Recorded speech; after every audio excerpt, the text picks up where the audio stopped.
We are Black Horse. We are Florida. In Washington, it's monuments and men. Don Mattingly, Giancarlo Stanton hit town to visit the Nationals, whom the Fish have played straight up. Tom Kohler attempts to exorcise his DC ghosts. Nat Gio gets the ball, and the Hialeah lefty is off to a fast start. 4 games, 45 hours. Fish, Nats are on the clock.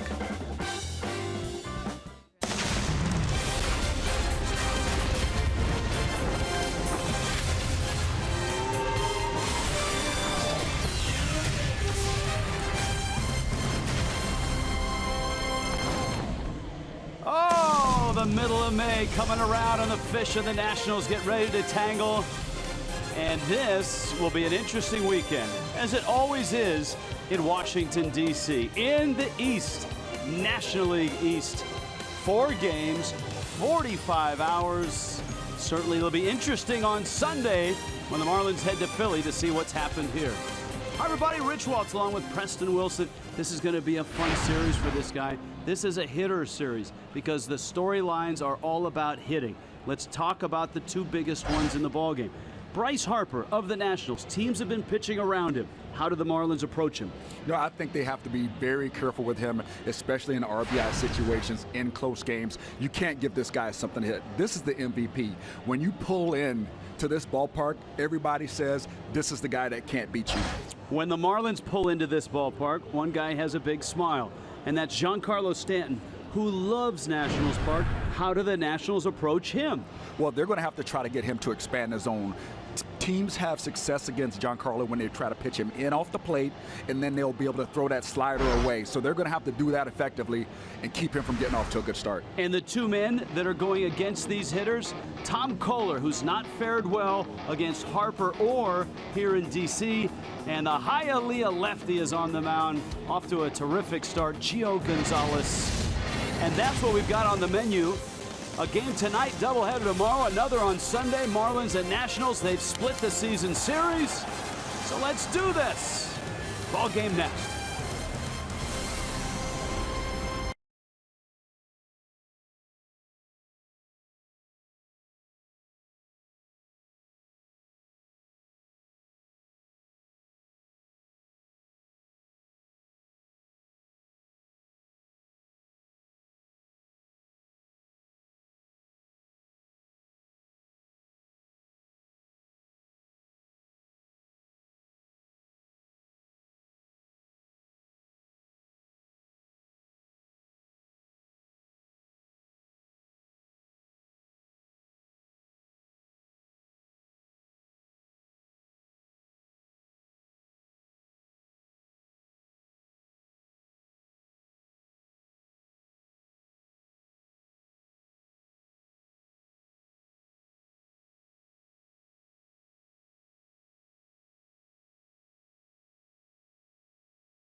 Baseball on Fox Sports Florida is brought to you by the all-new 2017 Chrysler Pacifica.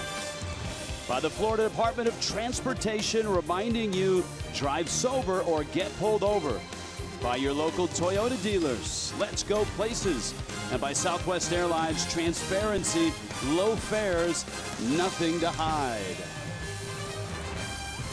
Oh, this has turned into a great night at Nationals Park. They thought maybe some rain, but not this afternoon. And the temperatures in the upper 60s. Nationals and Marlins ready to go. Don Mattingly just presented this lineup card at home plate. And it's brought to you by UHealth Sports Medicine and Preston Wilson. Here come the fish. JT Realmuto is leading off. Martin Prado batting second, playing third. Christian Yelich is playing left in the 3-hole. Giancarlo Stanton, the cleanup spot. Marcelo Ozuna, Chris Johnson, Adeiny Echeverria seventh. Miguel Rojas gets a start at second base tonight. And Tom Kohler, TK, is on the mound. Gio Gonzalez is 29 now, and the lefty out of Hialeah has had a really nice career. His 9th season in the big leagues, and a better start this year than last. 2-1 with a 2.19 ERA. It sounds like Mike Maddox, the pitching coach for the Nationals, has had a very positive effect, and so Gonzalez helps make up one of the best rotations in all of baseball. You see his career, of course, an all-star start with the Oakland Athletics to his career, and then an arrival here in D.C. Of course, he learned how to pitch, learned that curveball in Hialeah. His dad, Max, helping him with that. Monsignor Pace High School after a stop at Hialeah High School. And he is ready to go. The Marlins and the Nationals. Nationals defensively brought to you by Southwest Airlines. Jason Worth, Ben Revere is back in the lineup. He's in center, and Bryce Harper in right. Anthony Rendon and Ryan Zimmerman on the corners. Daniel Espinosa, the bearded one, and Daniel Murphy and Jose Lobaton is behind the plates. JT Realmuto would lead it off with Gio Gonzalez on the mound. A couple lefties getting the night off for the Fish. Derek Dietrich and Justin Bour. And so Realmuto, as he's done this year, is right smack dab at the start of the lineup with Martin Prado and Christian Yelich also scheduled on what has turned into an absolutely beautiful night in our nation's capital. And Gonzalez delivers a fastball. Realmuto squibs it down the first baseline foul. What a week it's been for the Nationals. What a nice 2.5-week run it's been for the Marlins. And they'll spend a lot of time with each other.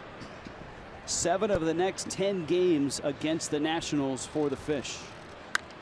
Realmuto, a high pop-up. Lobaton with the mask off. Rendon creeps down and makes the catch.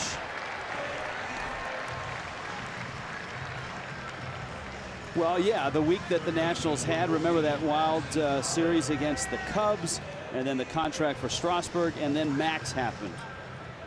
Scherzer struck out 20 against the Tigers on 119 pitches. Amazingly, the Tigers scored 2 runs on a couple solo homers, Jose Iglesias and J.D. Martinez.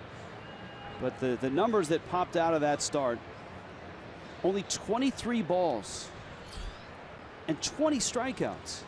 That is almost incomprehensible to say that a guy struck out 20 guys, almost 120 pitches, and only had 23 balls out of the strike zone.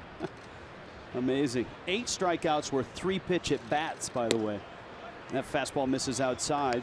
To Martin Prado. Okay, if you're going to talk Nationals Park and you're going to talk Prado, we got to let you know that he hits well in this ballpark. His last 14 games here, a .377 clip with 3 homers.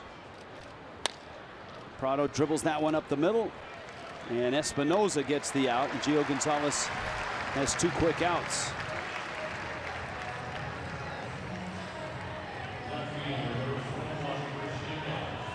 And here comes Christian Yelich.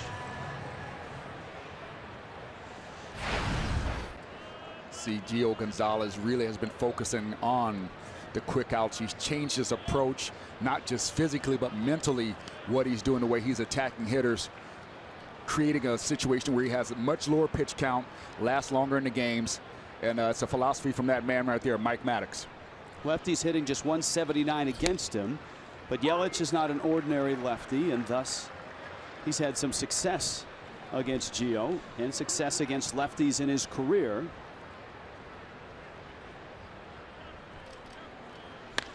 Fastball, line drive, that's a base hit into right field. Harper over to corral it, and Yelich is aboard with a 2-out single, and that gets Stanton in at bat here in the first inning. And so Yelich continues that nice run, high on base percentage, and a batting average right around .330. And here's Stanton now. Season numbers, and you see his season against the Nationals on the bottom line. Marlins and Nationals have played 6 games and split them right down the middle. Lobaton sets up in, and Gonzalez throws a strike. See the velocity down a little bit from what you used to see from Gio Gonzalez. That pitch was 91 miles an hour. He used to be a 93 to 95 miles an hour guy. And we talked about the impact that Mike Maddox has had on Gio. Not throwing as hard, but much more consistently putting the ball where he wants to. See the play ball sticker on Stanton's jersey. All players this weekend in Major League Baseball wearing those. The play ball initiative this weekend. Infield swung towards third, and Gio misses up and in, and it's a ball and a strike. There it is. Both teams took batting practice in play ball shirts. I don't think they made one big enough for Giancarlo. No, he looked like he was wearing a schmedium, and it was actually extra large. Yeah, it might have been extra medium. Here's the pitch. Stanton fouls it back to the screen, and Yelich is back. You're right about that, because Stanton was up there and he had the T-shirt on, and as usual he looked ripped. And yeah, guys were saying, "What size is that?" Yeah, they don't make his size. They only make people sizes. Ozuna on deck. Stanton behind the count, 1-2, and Gonzalez from the stretch.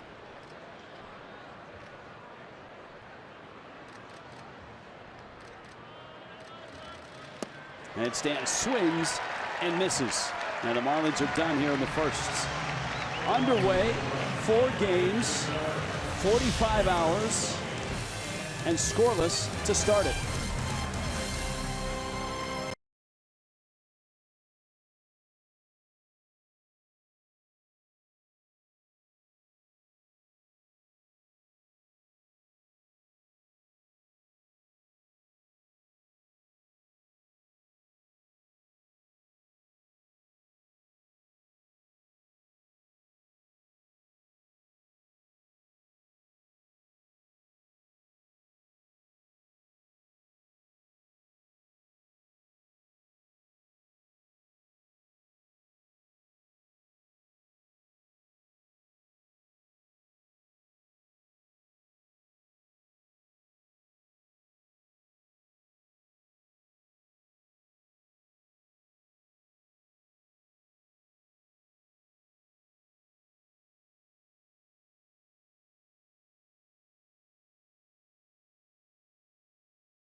Nationals and Marlins.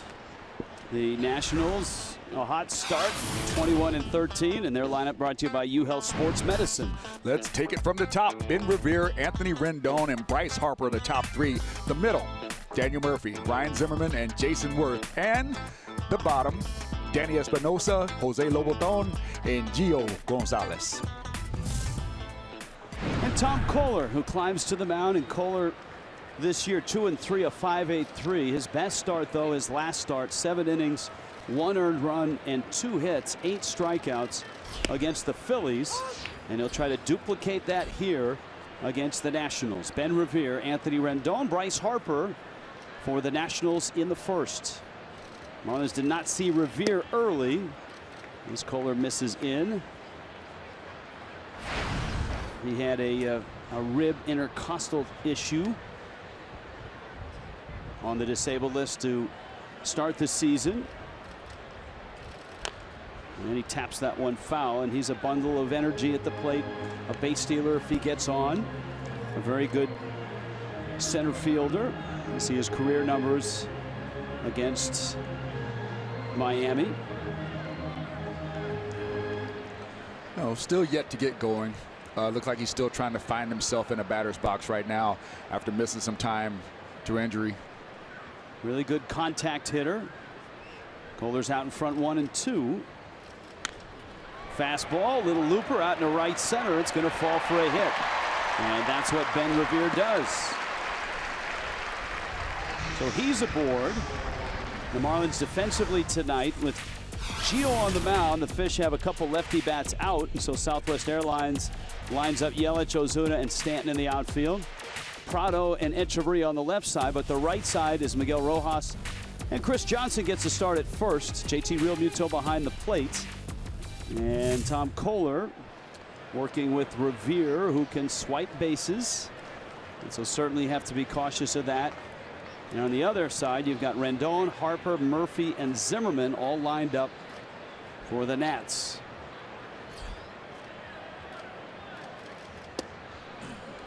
And a fastball, a strike to Rendon. There you go, Revere, 81%. Anything over really 70, 75% is good.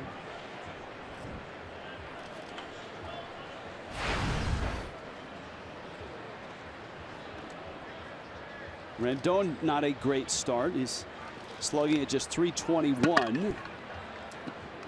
But with the rotation that the Nationals have, even though the Nats offense hasn't been clicking at great guns, they've been able to win 21 games at 21-13. A lot of people credit Dusty Baker for the fast start.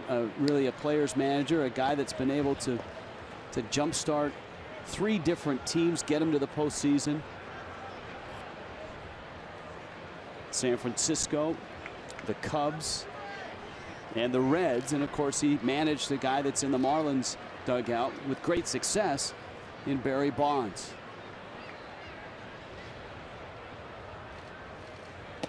It's amazing how guys like Dusty Baker sit around for years without having a job. You know, when everybody in baseball knows what he brings to the table, how much players love to play for him. But he sat out for a while in between managing jobs. It's his 21st year as a major league manager. After 6 years in Cincinnati, runner goes, and it's fouled back to the screen, and the count 2-2 now. So the Nationals have a little more speed when last the Marlins saw them. The Marlins have less speed when last the Nationals saw Miami. Of course, no D. Gordon. Rendon with a count at 2-2.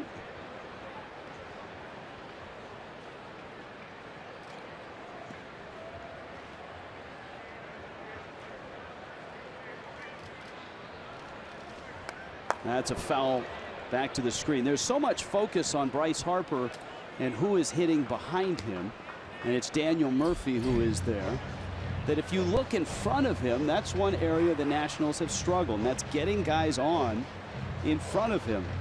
Nationals leadoff hitters have the worst OPS, on base plus slugging, in baseball, and the number 2 hitters are 19th out of 30. And so the feeling for the Nationals is if they can get Revere and Rendon on at a better clip, that's going to help Harper, and it's going to prevent pitchers from really pitching around him. as much as they have over the last 2 weeks. You buy that? Oh, definitely. There's a lot of scenarios because it's not about getting hits, it's about producing runs. So there's a lot of ways you can score or run when there's people on base. There's only one way to drive yourself in when the bases are empty. So there's a whole lot of other things that can help, that way you can help a ball club in a batter's box if guys are on. Long at bat by Rendon. 2 balls and 2 strikes. Well, especially with the speed that Revere has. You know, there's a lot of first to third situation, a lot of first to homes that's going to happen with him. There's Daniel Murphy. He's the guy behind Harper. That was a switch that Dusty Baker made the other day. 2-2, runner goes, good jump, pitches out. Real Muto's throw is a gorgeous one, and he got him. My goodness, that was an awful pitch to throw on, and Revere got a good jump, but the fastest pop time in baseball last year belonged to JT Real Muto. JT drops an absolute dime right here. This ball's right on the bag. It pretty much tags the runner for Rojas. Revere was in a bit of disbelief. He was like, wait, what happened? Oh, I'm out. So I need to go over there? Okay, I'll be back.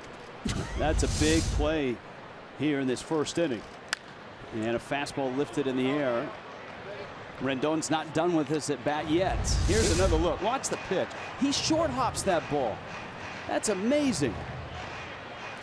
Yeah, and just threw it right on the money. He's got really good feet, JT Realmuto. Quick feet. That's that high school shortstop in him. And Kohler loses Rendon.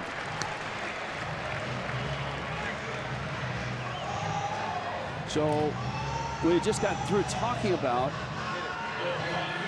getting guys on in front of Harper rather than leaning on the guys behind him. The Nationals had Revere on, but he was caught stealing. They have Rendon on, and here is Harper. And of course, Harper and Kohler had that matchup last year in which Harper hit 3 home runs against Kohler, and in his career now 6 homers, 28 at bats. Fastball in, and it's 1-0. Last 7 games, and there's the frustration. The 18 walks, 3 for 12, but importantly, 18 walks, 3 hits. He scored just 4 runs over those 7 games, which I guess is evidence that whatever strategy the Tigers had or the Cubs had, it worked. But you just have to make the rest of that lineup beat you. It's proven that he can beat you. You got to make the other guys prove it, especially in close ball games. If it's a 5-6 run ball game, sure, pitch to him. But if it's a 2-run ball game, it's getting late, you can't allow him to help the team out. Well, it's 3-0 with Rendon at first. You got Murphy and Zimmerman behind Harper, with Worth behind Zimmerman. Murphy, one of the hotter hitters around. And Kohler lost him. Whether he was pitching around him or whether he couldn't throw strikes. Well, that 2-0 changeup was indicative of the fact that he wasn't going to try to challenge him right there.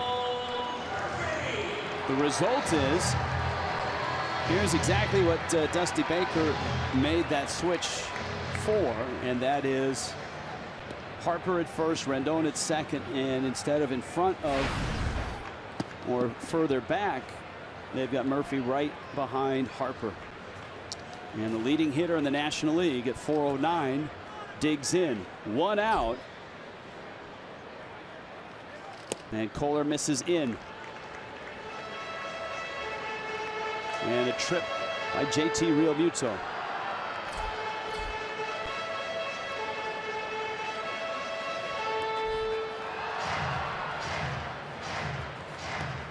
Last time in this ballpark, Tom Kohler pitched well. 6 1/3, 8 hits, gave up 2 runs. Walked 4, struck out 6.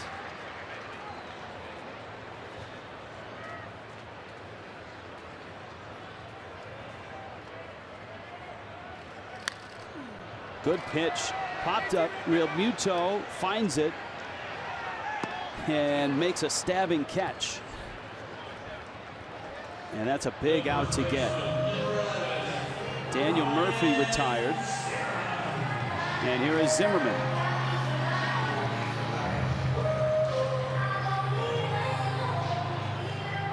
It was Zimmerman that was getting the brunt of the at-bats behind Harper as he was being walked extensively by the Cubs. And he had a miserable series in that 4-gamer against the Cubs.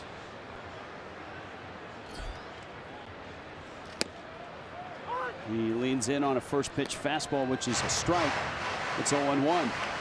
Sure, and Dusty Baker has the luxury of being able to stack those lefties in a little lineup, because now, since Breslow has gone down, there's no lefties out there in the bullpen to worry about that lefty-righty matchup late in the ballgame.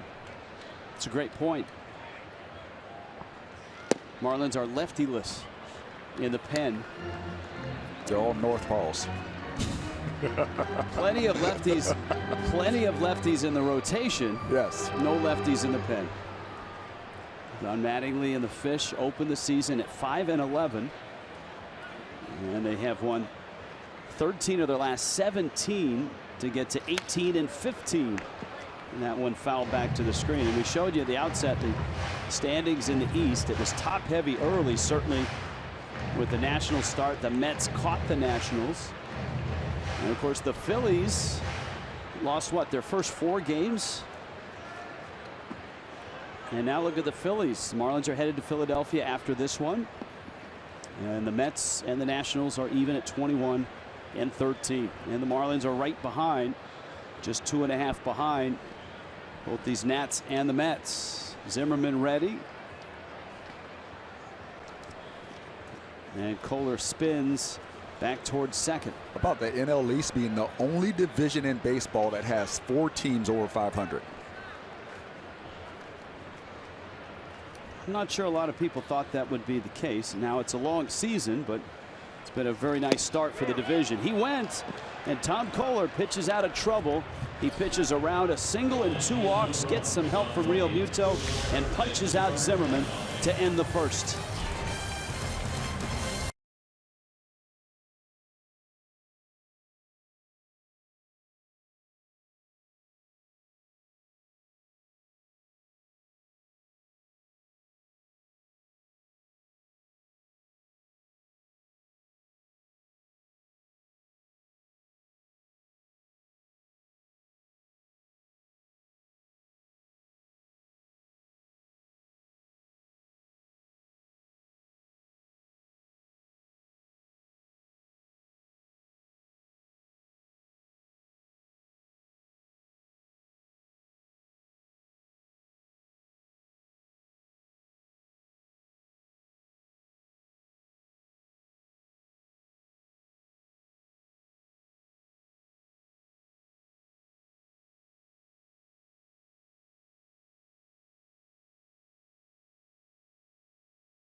Gonzalez is a different pitcher from last year. He certainly has a different hairstyle. He was the short hair guy last year, it seemed, when the Marlins saw him. Flowing locks and a low ERA this year. Here's Ozuna. And this first pitch sails away. Ozuna's had some success going after first pitches. Chris Johnson, Adeiny Echeverria for Miami in the second. 79 miles an hour.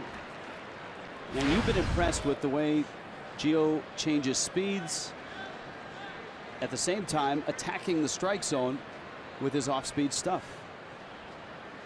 Yeah, he's not just relying on stuff now. Before, he was a guy that threw 95 and he had the nasty swing and miss slider, slurvy curveball. Now he seems to be pitching, taking a little off the fastball, changing speeds with his breaking ball, using both sides of the plate, and hitting his spots. You see that part? The catcher barely had to move the glove. I think Gio may have gone to Anthony Rendon for a little styling advice. Look, there's a whole lot of product in that pitcher. Well, at third base too, I think. 3-1.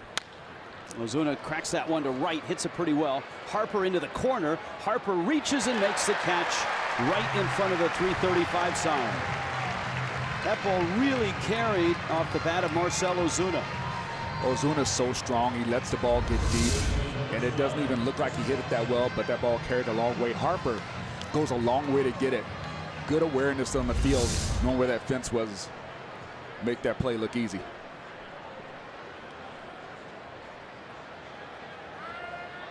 Chris Johnson now. Johnson, the start against Gonzalez.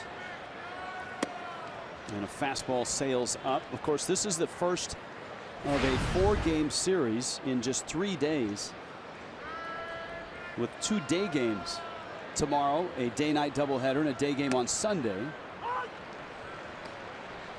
Ball and a strike. Pitching matchup for Sunday is set. Jose Fernandez against Joe Ross. That's a really good matchup. Ross is 3-2 with a 2.29, and Jose is 4-2, and he's Jose. Yeah, so he's throwing different types of breaking balls. Some more look like the slider variety. That one had a bigger, deeper break to it. Elevates the fastball, and he strikes out Johnson.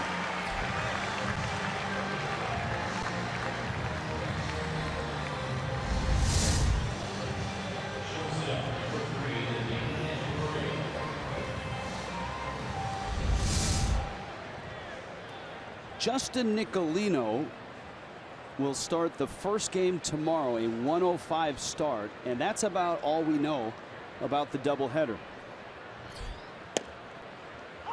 The Marlins have not announced their Game 2 starter. Remember the new wrinkle in Major League Baseball roster rules. In a doubleheader, you can add a 26th man. It's always a pitcher, it seems, without having to send anybody down or clear any space and all of that. So there's a possibility that the Marlins may dip into the minor leagues. A guy like Kendrys Flores might get a call.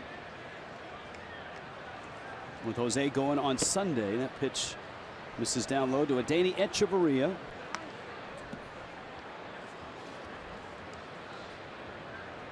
Gio Gonzalez works quickly. Echeverria in the 7th spot. Miguel Rojas, playing tonight, is hitting 8th. Etch pulls a bouncer to short. Espinoza across the diamond in time. Gio Gonzalez looks sharp.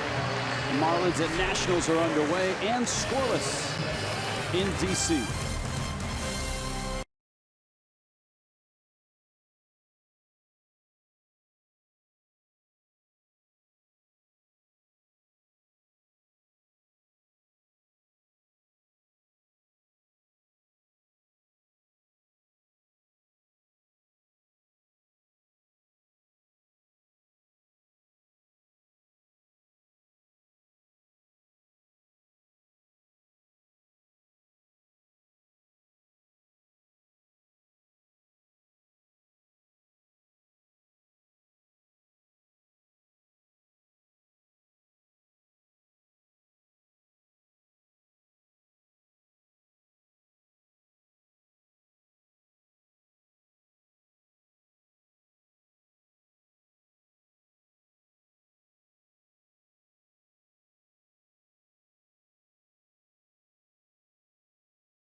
Scoreless in the bottom of the second. Tom Kohler on the mound for the Marlins tonight. Here is Don Mattingly on what he has seen so far this season from TK.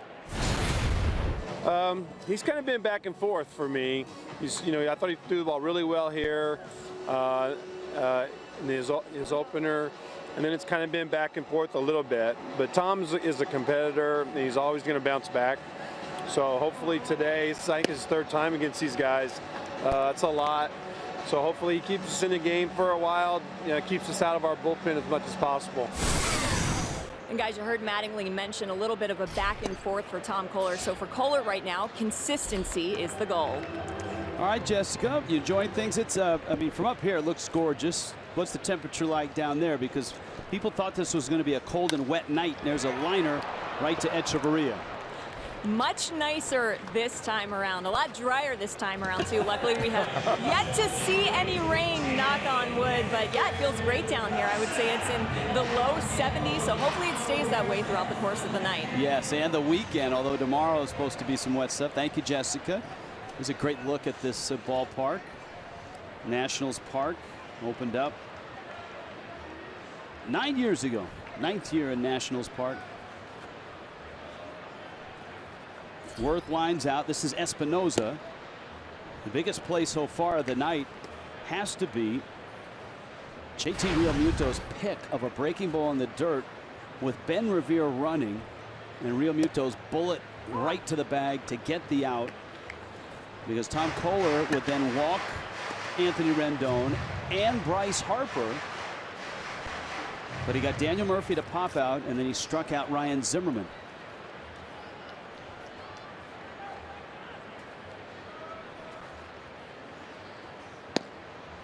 And he runs that fastball away.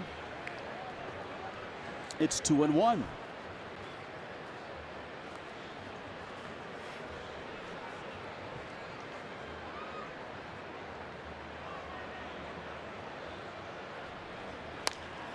Big breaking ball, and Johnson was right on the line.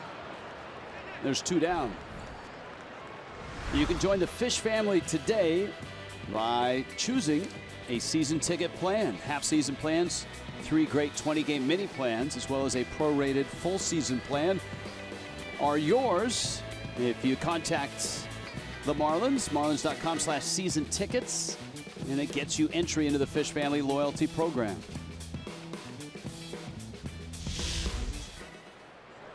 Jose Lobaton stands in.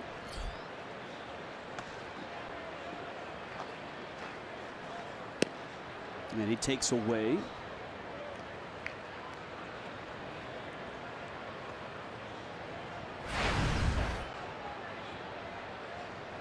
Yeah, the Nationals won 2 of 3 against the Tigers. We talked about the Wednesday win, which was Max Scherzer striking out 20. The Monday win was the walk-off homer by Clint Robinson for Dusty Baker. And that was a terrific moment for the Nationals, but all the news afterwards was Bryce Harper, who had been ejected earlier, coming back on the field for the celebration and wheeling to the umpire that tossed him and laying on a few choice words that earned him a suspension, a 1-game suspension, which he has appealed. That's why he is playing without having served it, though doubleheader tomorrow is not a bad time to drop that appeal and serve 1 game. If you're looking for a place to serve a game, it's oftentimes found in a 1 game of a doubleheader. And that said game would be the 1 o'clock game of a day-night doubleheader. Oh, okay. That's even more of a qualifier. It's called a vet move right there. He is a vet. Yeah, I mean, he's been in the league since he was 13, it seems. Yeah. He's been around a while. Yes, he has. I mean, it's his 5th year in the big leagues, and he's 23 years old. And this not his best moment. The Nationals were unhappy with the home plate umpire all night. Harper was ejected, and he wasn't gone long. And there is the choice word that cost him a 1-game suspension. He said, "I found you that sweater you were looking for." That's what he said. Gio Gonzalez cranks one in the gap, left center field. That after the walk. Up with the ball is Ozuna. Here comes Lobaton. Throw to the plate. He is out at the plate. Terrific throw by Adeiny Echeverria. Ozuna to Echeverria to Realmuto. And the Marlins cut down the Nationals catcher at the plate. Terrific defense. Nice job by JT, still scoreless.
Didn't it? Jose Lobaton walked from the 8th spot, and Gio Gonzalez puts it in the gap. The key to this play is Ozuna was able to get it cleanly off the wall, pretty much ready in a throwing position, and Echeverria threw a great throw from deep out there. One hopper gave Realmuto one he could handle, and it's just all about accuracy. Accuracy on the relay, accuracy on the throw home. That's how those plays are made. Wow, watching that play, too, you saw Realmuto look down at the plate, set his foot so he wasn't in the path. He had to venture into the line to get the ball and then brace for what he thought was going to be a collision. It was not a real violent one, but enough that he had to hold on. Two terrific defensive plays by the Fish tonight. That relay and the caught stealing back in the first. Gio Gonzalez right now trying to catch his breath. And you can still see him breathing out there as he was running around thinking extra bases. Auto Nation brings you the scouting report. What you got, Preston? Well, he's a local kid from Hialeah. Has a great foundation called Gio, giving individuals opportunities. And he's a new dad. March 17th, his son Enzo was born. Very nice. Miguel Rojas takes outside. Rojas, Tom Kohler, and JT Realmuto. 8-9-1 for the Fish. Crowd is still arriving. Traffic in the Beltway can be troublesome on any day, but on Friday especially. And so a lot of fans take the Metro to get here. The train, which sets off about a block out of the left field entrance here in DC, and so crowd still taking their seats. That's a look from left field. That's basically what you see when you walk in the gates here, is that great look in towards home plate. That one fouled back and out of play. On the other side of the ballpark, where most ballparks have a grand entry behind home plate, you've got the Anacostia River, so it's you would have to climb out of the river and into the ballpark. But they are building some cool restaurants and shops on that bank of the river, right up next to the ballpark. 1-2. That's a tough curveball to lay off. Gio Gonzalez has one of the best curves. Reading about him and how he developed it, he said his dad Max taught him how to throw the curveball right around 11 and 12, and he's not changed that grip. If it works, don't change it. Good work, Dad. And Rojas stays alive, fights off a fastball, and it's 2-2.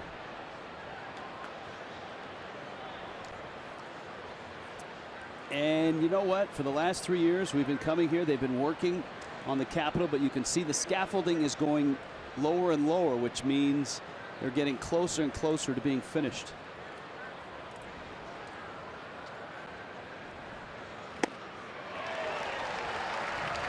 Gonzalez gets his third strikeout.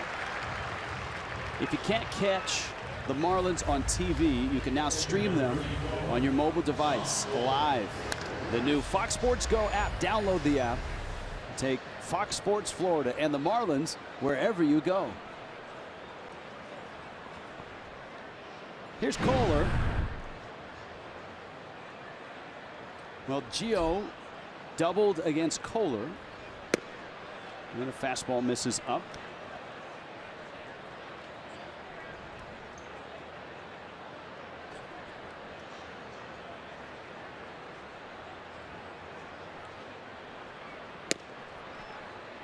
And it's 2-0. Marlins have managed one hit. That was the Yelich single. Gonzalez hasn't walked anybody, and he struck out 3.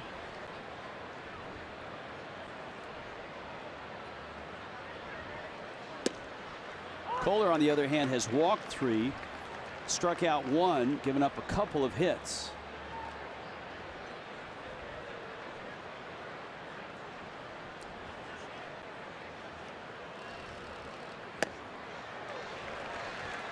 And it's 2-2.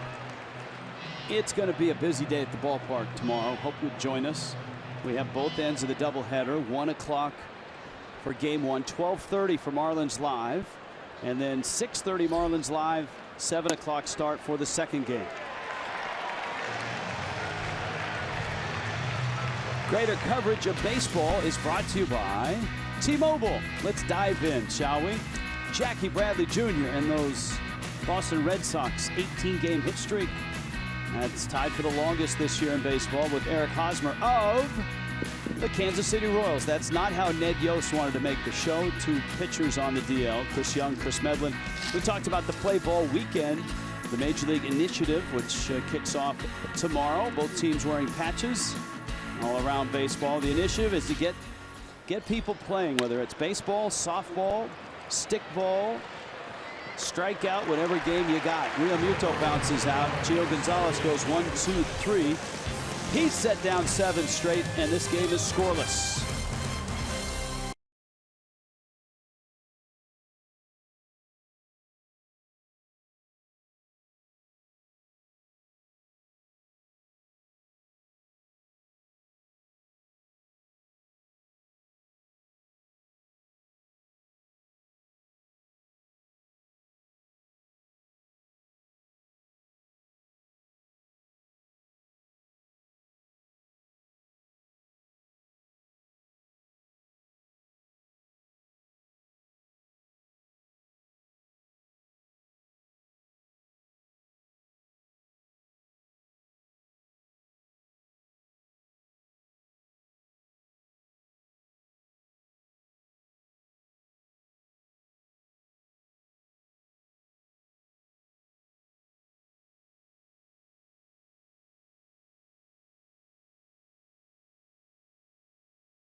Daylight in D.C. This copyrighted telecast presented by the authority of the Marlins may not be reproduced or retransmitted in any form. The accounts and descriptions of this game may not be disseminated without the express written consent of the Miami Marlins.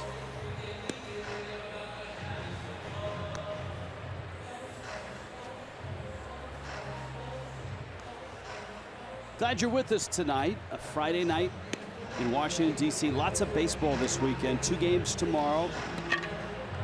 Justin Nicolino gets the start in game 1. Question mark still on game 2. Marlins will probably bring someone up from the minor leagues to make that start. And we'll see what the Nationals do. They have not announced their starters for tomorrow as well. They have announced that Joe Ross is going to go on Sunday. He's pitched really well. The Marlins have seen him this year. And of course, Jose Fernandez gets the ball on Sunday before the Fish go to Philly for 3. Second time through for the Nationals.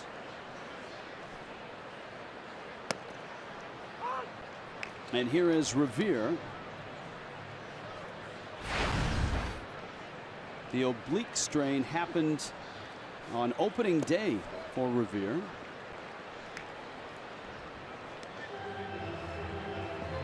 He singled in the first and was caught stealing. One on near impossible pick and throw by JT Realmuto. And Kohler misses in. It's 2-1. He adds really an interesting dimension, and certainly you hope, the Nationals hope, that Revere's numbers get close to what he averages in terms of batting average and on base. Easy play for Rojas. And an out here in the 3rd. This summer, Preston, some of the biggest names in soccer converge in the United States for the 100th anniversary of one of the world's biggest tournaments. Coverage of Copa America Centenario begins June 3rd across the networks of Fox Sports. I know you'll be wearing your kit while you're watching that. Oh, yeah. Not kilt, but kit. Yeah, the kilt's for the other occasion. I'll be all kitted up. I got to get a Lionel Messi jersey, though. I like him. I know a lot of people are Ronaldo fan, but I like Lionel Messi. Bouncer wide of 3rd. Rendon behind of the count, 0-2.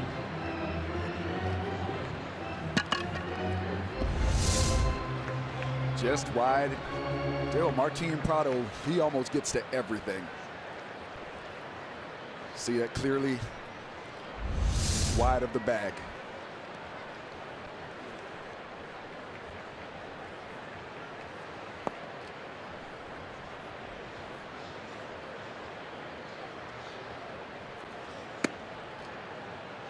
Kohler misses up with a fastball. So a weekend of Marlins and Nationals.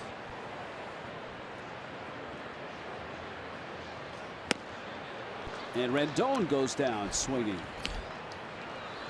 And the deck is cleared now with Bryce Harper coming up with 2 outs. Good breaking ball right here. Doesn't do much, but it's enough to fool the batter. That's actually more of a hanger, but he got away with it.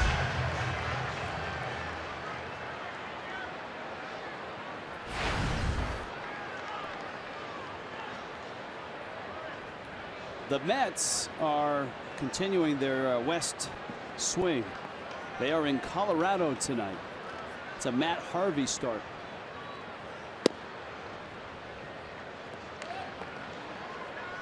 Of course, the Phillies are ahead of the Marlins. The Phillies are home against the Reds and trailing 2-0, top 3. Phillies had a dramatic win against the Braves last night. Well, Kohler walked Harper back in the first inning. And it's 2-0. And you know that Barry Bonds was peppered with a lot of Bryce Harper questions. How do you stay patient? Kohler bounces a changeup up there. Crowd getting a sense that Tom doesn't want to throw anything around the plate that Harper can take a rip at. Well, he better be careful, because that's the second 2-0 changeup in a row. Good hitters, they know when you're not pitching to him, and he might pick that count. If he gets it next time, sit on a changeup and try to launch. And of course, that was Bond's calling card. He would get a pitch, maybe 2 a night, and he would do something with those 2 pitches. 3-1 breaking ball misses in, and Harper takes the walk. So he has walked 37 times. 10 of them were outright intentional, but many of those other walks were the unintentional, intentional variety. And here's Murphy.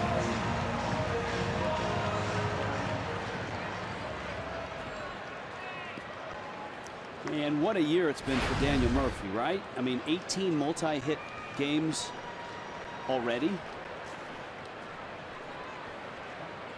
18 of 34 games. He has a multi-hit effort. And he's hot right now. He's hitting .462 in his last 13 games. You see his career average. Always a guy that somehow, no matter if he's off to a slow start, ends up about .290 on the season. One thing he's a lot closer to the plate now than he was his first few years in New York. He's pulling that ball with more authority, looking in sometimes, taking his shots. Well, and it was said if Cespedes got the Mets to the postseason, Murphy got them to the World Series. With his dominant performance in the first 2 rounds, the division series, hit 3 homers against the Dodgers, and then absolutely clobbered the Cubs with 4 homers, hit .529, and was the MVP of the National League Championship Series. And the Mets let him go. That Daniel Murphy postseason was a classic example of how you can't play baseball on paper, because all the charts say pitch him inside, pitch him inside, pitch him inside. Well, he changed as a hitter, so you have to do the eyeball test. You just can't look at a chart and say this is how we got to pitch guys or play guys. He changed his approach, and he started looking in and looking to pull, and nobody adjusted until they got to the World Series. Pulled hard, and Johnson is there to backhand it. And Tom Kohler's through 3 scoreless. That's the theme here tonight in D.C.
Capitol as you take a look at the Lincoln Memorial. Well, I have wandered around Nationals Park, and I have found some Marlins fans, including Mitch Showerman. Yeah, you can hear them cheering for the Fish. Now, Mitch, how did this trip come together? Well, this is a trip that the Marlins put together for all their premium and suite holders. And we do this every year. It's our 5th year on this trip. And the ball game isn't the only thing you guys have done. What else have you done since you've been in Washington, D.C.? Well, we've been around on a trolley tour, seeing all the monuments, seeing Albert Einstein. And last night we had dinner at Logan's Tavern. A number of the players came out. David Sampson joined us. It was a great time. What's your favorite part about getting to come on this road trip? Now, the best part is it's a family tradition. My whole family comes out. We make it a point every year to do this together, and love being around the family and our fish family as well. I appreciate it. I love being surrounded by Marlins fans. Guys, back to you. All right, thank you. That's you're right. It is a tradition in Washington, D.C. This is a great place to come if you are a tourist, and if you're a baseball fan. If you come here for 3 or 4 days, Preston, you can see some baseball, and man, you can go to the Smithsonian, you do the monuments. It's just nonstop what you can see in this city. Yeah, I'm a big science and museum guy, so that's just right up my alley. Martin Prado shaking his head in agreement with the home plate umpire, and that count now at 2-2 as Prado leads it off for the Fish. Marlins here in the 4th. They have just 1 hit. Prado hits it left field and hits it well. Worth goes back at the wall, leaps and makes the catch. Jason Worth. Prado stopping, looking, and tipping his cap to Worth. So close. He hits this ball really well. Breaking ball. Looks like he got it just off the end a little bit. Gio thought it might have been gone as well. Had to reach out for it just a little bit. Still made great contact. Jason Worth does a good job getting back to the wall, finding it with the non-glove hand, and then reaching up and making that play.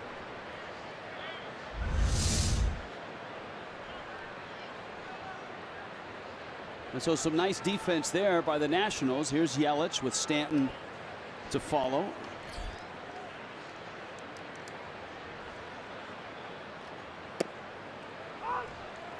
After the catch, here's Prado. A little tip of the cap to you, sir. Well done. I don't like you, but well done. And Yelich takes a strike. That now Prado tipping the cap reminded me of the what is one of the great moments in all of baseball, which happens between innings, and it's the salute to the wounded warriors who are here. The whole place is up and cheering, and the wounded warriors stand behind home plate and wave to the fans. You can see, number one, the emotion in the crowd, and number two, the emotion in the families of the wounded warriors. Yeah, I was fortunate enough to spend some time with some of our fine service members. And they really do sacrifice a lot. I went over to the Middle East, over to Qatar, Oman, and they, they're away from home. They can't get home. It's months at a time, and some of them go back 2 and 3 tours. Yelich swings and misses. Tell you what, Gio Gonzalez looks really sharp tonight.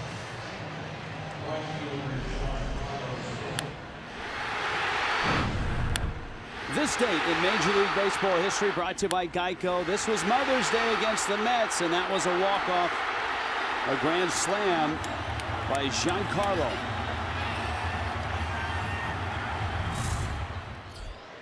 And here is Stanton, who struck out back in the 1st to face Gio Gonzalez, who looks at the very top of his game tonight. 5 strikeouts. Just 1 hit. He hasn't walked anybody, and he gets a strike there against Stanton.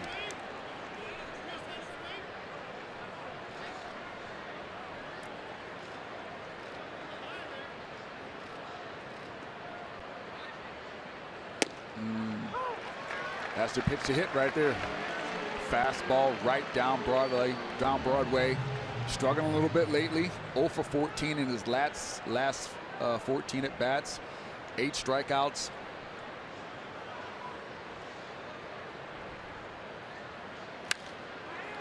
Stan hits a high pop-up. 3 infielders on that side, so one of them should have it, and it's the man in the middle, Espinosa, that does. Gio Gonzalez is rolling. He's set down 10 in a row.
On Fox Sports Florida is brought to you by the all-new 2017 Chrysler Pacifica, by Checkers, fast foodies know the deal, and by your South Florida Chevy dealers. President's race, I think that's either William Taft or a very angry Dick Van Dyke. I'm not sure. Wow, Bill Taft takes the belt. She said, I had $20 on Teddy. Marlins fans. Here's Zimmerman now. Tom Kohler goes to work in a pitcher's duel in D.C. We're talking about that long weekend for the Nationals and for Zimmerman against the Cubs. Zimmerman was behind Harper, who was walked a lot in that series. And on that one Sunday game, he left 14 men on base. Not the team, but Zimmerman. He left 20 on base in the entire series and was just 2 for 19.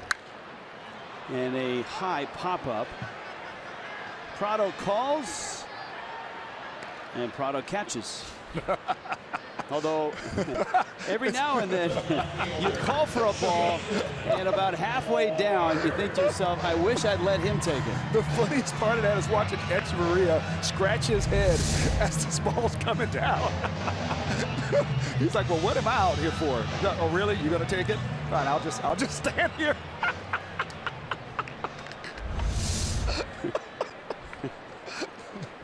He's like, I can play too. Yeah. Here's Worth, and Jason Worth takes a breaking ball for a strike.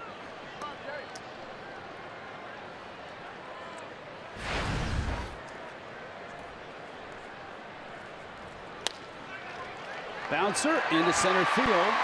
That's a base hit.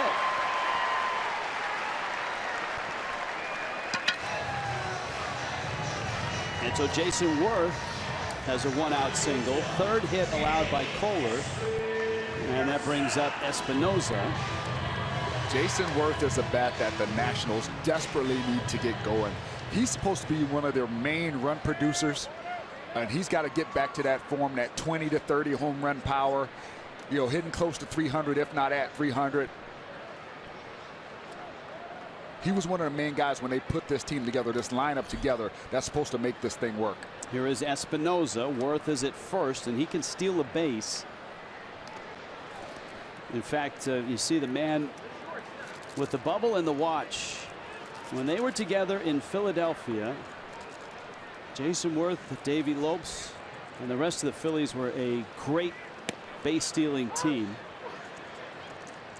Lopes, after a stop in Los Angeles. He was on Don Mattingly's staff down there in L.A. Is back in the East. Worth is second all-time in stolen base percentage. Can you name the leader in stolen base percentage? He's still in the game, and he went from the East Coast to the West Coast in the middle of last season. Wow. East Coast to West Coast last season. Involved in a controversial postseason play. Oh, wow. That would be Chase Utley. That is. So it's amazing that Utley and Worth stand 1 and 2 in stolen base percentage all time. Now, what is is there a minimum number of stolen base attempts that goes into that? That's a great question. I have to find out what the qualifier is for that. And I'm not prepared to answer that at this time. I feel like I'm a candidate in a debate. Prado gets to the rail and makes the catch. I will, however, talk to my advisors, Preston, and have some facts for you. My press secretary. Yeah, we'll see get your people on that, Rich. After the debate. Thanks. How about a networking event? That's important here in D.C. as well. And at Marlins Park, a variety of meeting spaces, hospitality, entertainment, and catering packages. Call the Marlins Group sales team today, 1-877-MARLINS, or go to marlins.com/groups. You get that cool, dynamic groups music, too, when you come as a group. This is Jose Lobaton, involved in, well, the biggest play of the game so far, right? At first it was that Real Muto caught stealing, but that was eclipsed by the relay from Ozuna to Echeverria to Real Muto to get Lobaton at the plate on the Gio Gonzalez double, and that ended the second. Yeah, and he didn't slide, so I don't know if he wasn't prepared to slide, if he wasn't being told to slide by the guy on deck. And it's always the guys on deck's responsibility to come up and help the base runner. Number one, he's supposed to clear the bat out of the way so that your teammate doesn't slide on the bat. Number two, you give him the signal, stand up or get down and slide, because he's the plays behind him. He can't see it. Or he could have just been tired from running around the bases. Maybe all of the above. But it wasn't. For the Marlins, they had to be perfect, and they were. Ozuna played it perfectly. His throw hit Echeverria. Watch this throw. It hits Echeverria right where he wants it to Real Muto on a hop, bang. Well, you did see Ben Revere give the flash of the hand down, but I think Lobaton has spent all the gas in the tank, and that was just it. He was done. Count 3-1 to Lobaton. Worth is at first. But when you have a 2-out knock like that, you got to try to score that run. I understand why you sent him. Because if the Marlins didn't execute, they have themselves a run. Well, Tom Kohler has walked the number 8 hitter in front of Gio Gonzalez twice now, and it nearly cost him a run. You saw that play where his defense bailed him out in the second. Now Kohler goes after Gonzalez. But it's situations and innings like this where as a pitcher you can help yourself out, because you ideally like to have the pitcher starting off the inning, leading off the next inning. So you attack that guy, get in the strike zone. You keep the lineup from turning over, and you get an easier out to start the next inning. Well, that's what was so surprising about Gonzalez jumping on the first pitch and drilling it into that gap to the wall. Juan Nieves, pitching coach for the Marlins. Really liked what he saw from Kohler last time out and last time in this ballpark. And notice, even though Gio Gonzalez is a left-handed pitcher, he's a right-handed batter. A lot of teams don't like that because it feels like they expose that front shoulder, that throwing shoulder is facing the pitcher. You see a lot of pitchers who bat opposite of their throwing side have some type of protection on that side.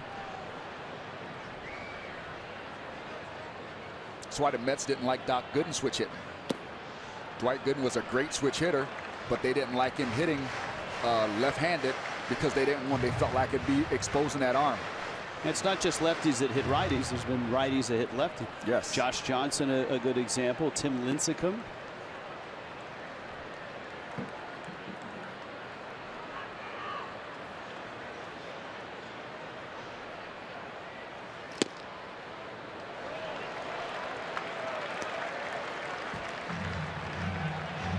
Two balls, two strikes. Kohler sitting on 71 pitches right now.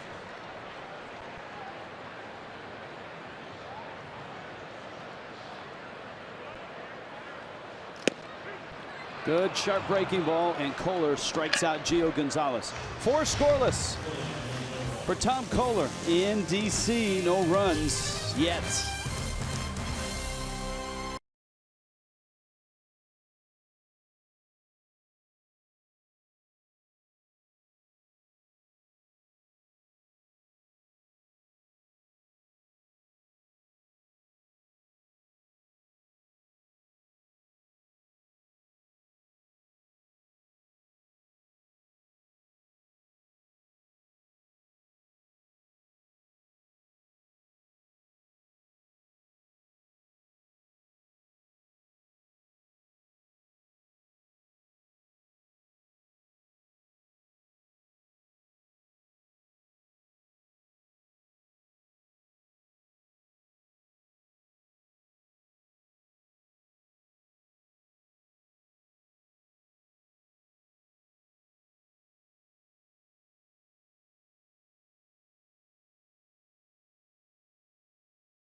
Sponsor of Miami Marlins baseball.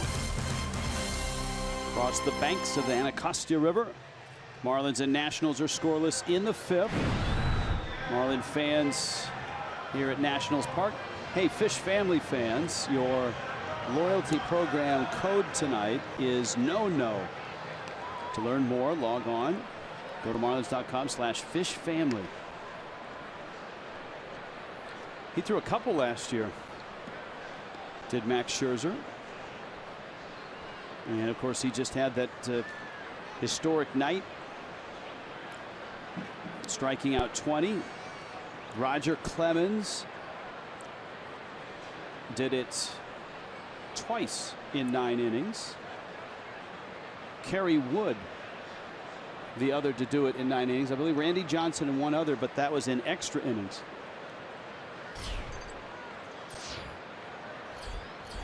Marcell Ozuna takes a breaking ball outside.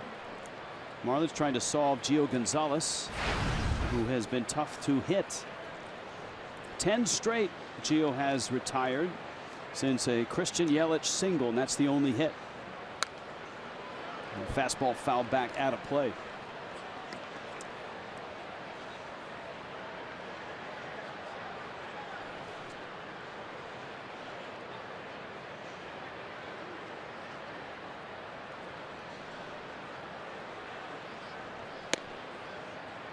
And it zips in. It's 2-1. Ozuna sitting on an 11-game hit streak, a .432 average in those 11 games, and 4 home runs. He has shown much better patience, controlled aggression. Counts 2-2. He's slugging over 500. And getting on base at a .344 clip.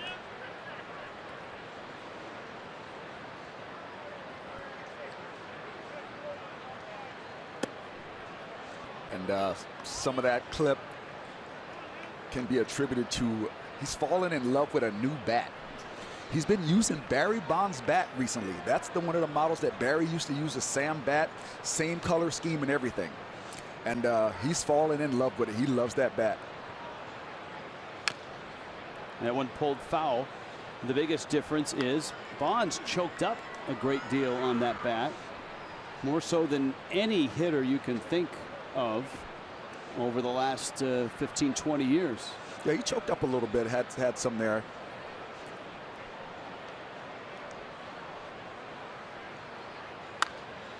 On Marlins Live the other day, we had a portion of the interview between our Eduardo Perez and Bonds, and it was fascinating to hear him talk about why he choked up. Because when he was a kid, he said when you went to bat day, and I'm of the same era, in the same neck of the woods in the Bay Area, the bats they gave out were full-size bats. And so as a kid, if you swung those when you got home, you had to choke up. Pitch in the dirt, and Ozuna walks. So that snaps the run by Gonzalez. And Barry said, look, you had to choke up to get around. And his dad was always telling him to choke up. Look at that little acknowledgement to Ozuna. That's the difference between Ozuna now and Ozuna before. See that high fastball he swung at in the middle of the bat? Previously, he would keep chasing. So even though he's aggressive, he's able to pull it back and refocus and not go out of the zone as often in the same at bat now. Chris Johnson now with Ozuna, the runner at first. As you saw, Marlins Live doubleheader tomorrow, and it's a day-night doubleheader. The attendance here is so good that they want both of those gates a 1 o'clock start for the first game. Marlins and Nationals play, then everybody gets out of the ballpark, and then they open the gates for the second game, a 7 o'clock start. And we have Marlins Live before each game, 12:30 and 6:30. And if you have the weather app or any weather app on your phone, you might want to keep an eye on Washington, D.C. and the Beltway, because there is some rain expected tomorrow afternoon.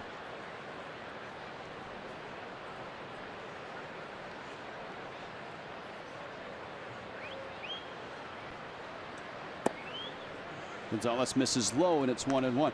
What the Marlins and the Nationals want to avoid is a rain out of a makeup game. A game that's been rained out twice, because the Marlins and the Nats were not rained out per se, but the weather was bitterly cold. There was snow in the forecast, and there was some that fell in early April when the teams were here, or when the Marlins were here. And they got 2 of the 3 games in. Johnson pulls one foul.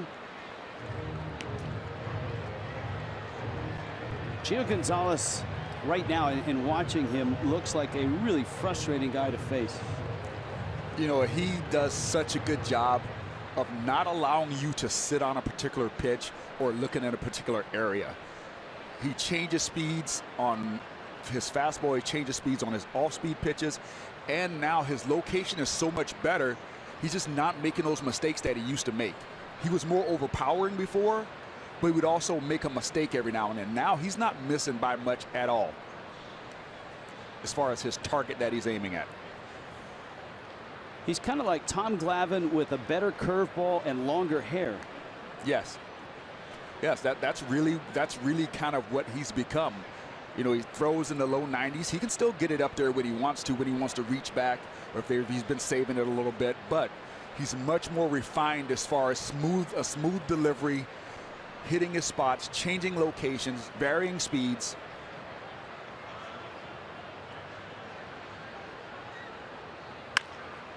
Johnson pulls it, and Lenny Harris knocks it down. Count 1-2. Chris struck out in the second.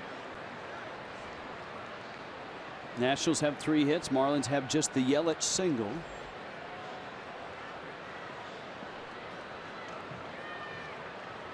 I guess it's not a surprise that the game is even. The 2 teams have met 6 times. And it's 3 apiece. They split a 2-gamer here and a 4-gamer in Miami.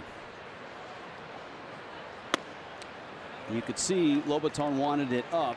Some catchers will actually half stand up, but that can give away location to either a bench or a hitter, because nobody is going to reach up and stand up and call for a breaking ball. That's a fastball. Yeah, especially when you got a guy on first too, and it's a right-handed hitter, and if he sets up really early, that's just a hand signal from a base runner. 2-2. End of the bat, and it stays 2 balls and 2 strikes. That's such a smooth delivery. That arm motion, that delivery looks just like a fastball, and it's 10 to 11 miles an hour off of his fastball with that straight change. He even wears 47 like Glavine. We're going to need to ask about that. And of course, Mike Maddox's brother was part of the Big 3 in Atlanta. Yeah, I remember those Big 3. They're the reasons why I couldn't have nice things, Rich. Come on, here's the 2-2. That's rolled up the middle, and it's kicked by Murphy. And the Marlins have runners first and second and nobody out. And Daniel Murphy, who's not accomplished with the glove, commits an error, and the Marlins are in business here. This is about as routine of a tailor-made double play as you can get. And he just got lazy with his feet. Ended up getting a hop that ate him up. If he takes a half a step further in, he makes this play with no problem. But he lays back and it comes up on him at the end. And that should have been a double play ball.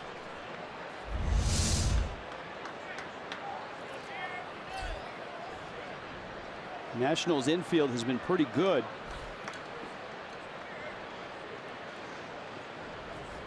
The Marlins are near the bottom of the order. They've got Echeverria, Rojas, and Kohler, and so the heavy lifting is foisted upon Echeverria and Rojas. If the Fish are going to get something out of this, check swing on a breaking ball, and the count is 1-0. Ozuna walks, and Johnson reaches on the Murphy error. So that's able to hold up. Lobaton sacrificing the body, getting in front of that.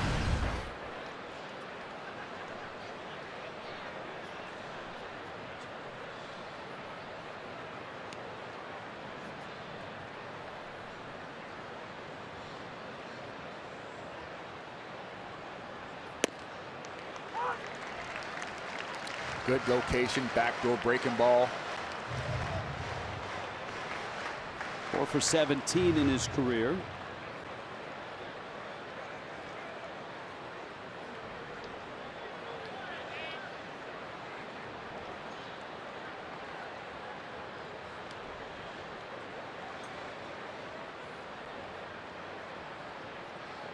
And the 1-1.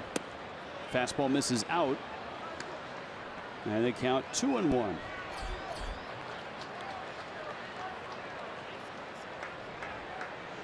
Best opportunity for Miami so far tonight in a scoreless matchup. Gio Gonzalez and Tom Kohler.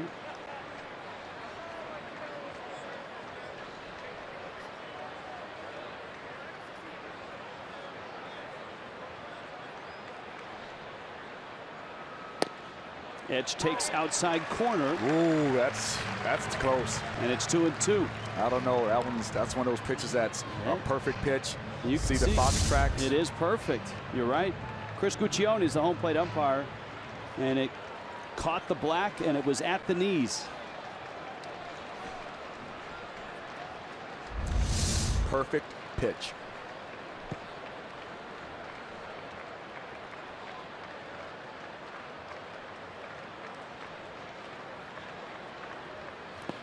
And he went after the breaking ball, and he swung and missed. That's a big strikeout for Gio Gonzalez. As opposed to pitch perfect is how I am in the shower, Rich. Well, that was that perfect pitch was followed up by that great curveball, the big hook, hard hook. There's no way a hitter can even put that ball in play. No, that's the swing and miss, strike you out breaking ball. That's the 2-strike breaking ball. That's the one he wants. He throws it at the bottom of the strike zone, got that tremendous spin. It looks like a strike, and then it isn't. Now Rojas. Remember, Kohler's on deck, so if Miami wants to squeeze anything out of this inning, they better do it in a hurry.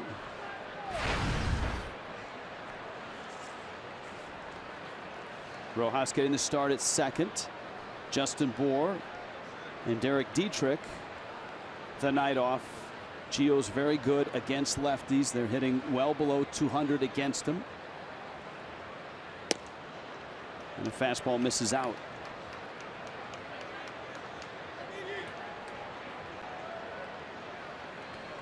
Rojas has filled in a lot of places. He's played all 4 infield spots. He's been a late game defensive replacement at first. Starts at short and second. Seen action at third.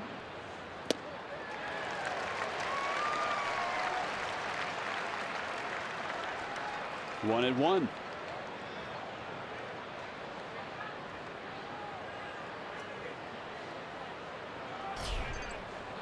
Gio's just making it tough because he hasn't really thrown the same pitch twice in the same location.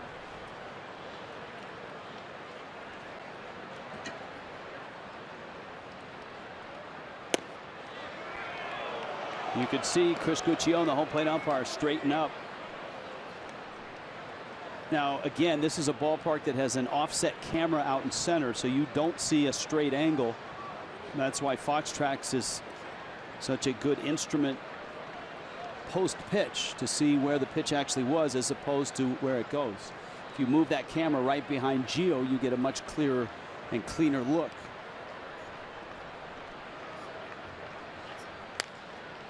Rojas pokes it. Murphy looks, throws first, and he throws it away. And the Marlins will get a run out of it. Ozuna will score. Johnson around third. Johnson coming to the plate. The throw from Zimmerman, and he's in there. Holy smokes.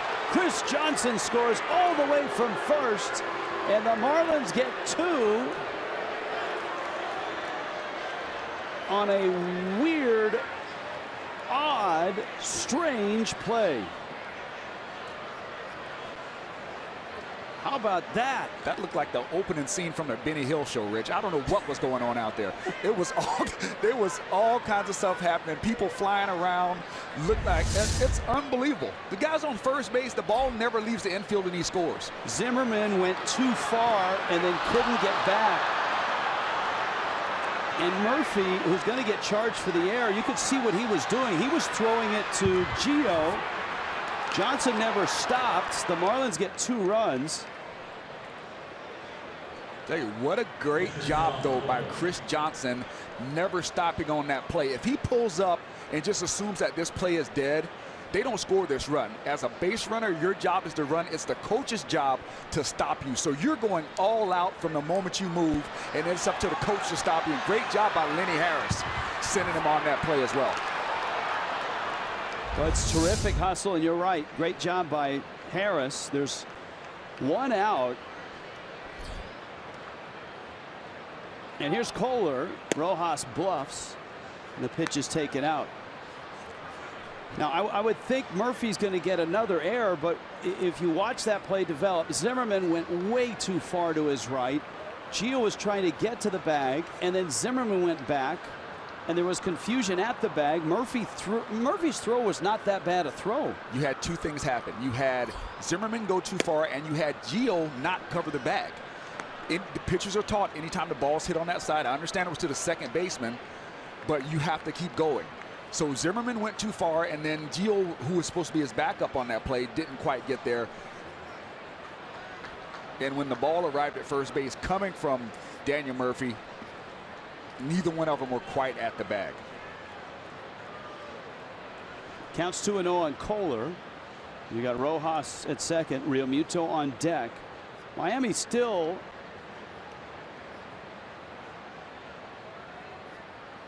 as Kohler fouls it to the screen. Here's another look. I mean, look how far Zimmerman's off at first. Did you see that hesitation by Gio right there? He's got to, you break hard first, then you stop. You can't take it for granted. If you break hard first and you stop, nothing happens, you're fine.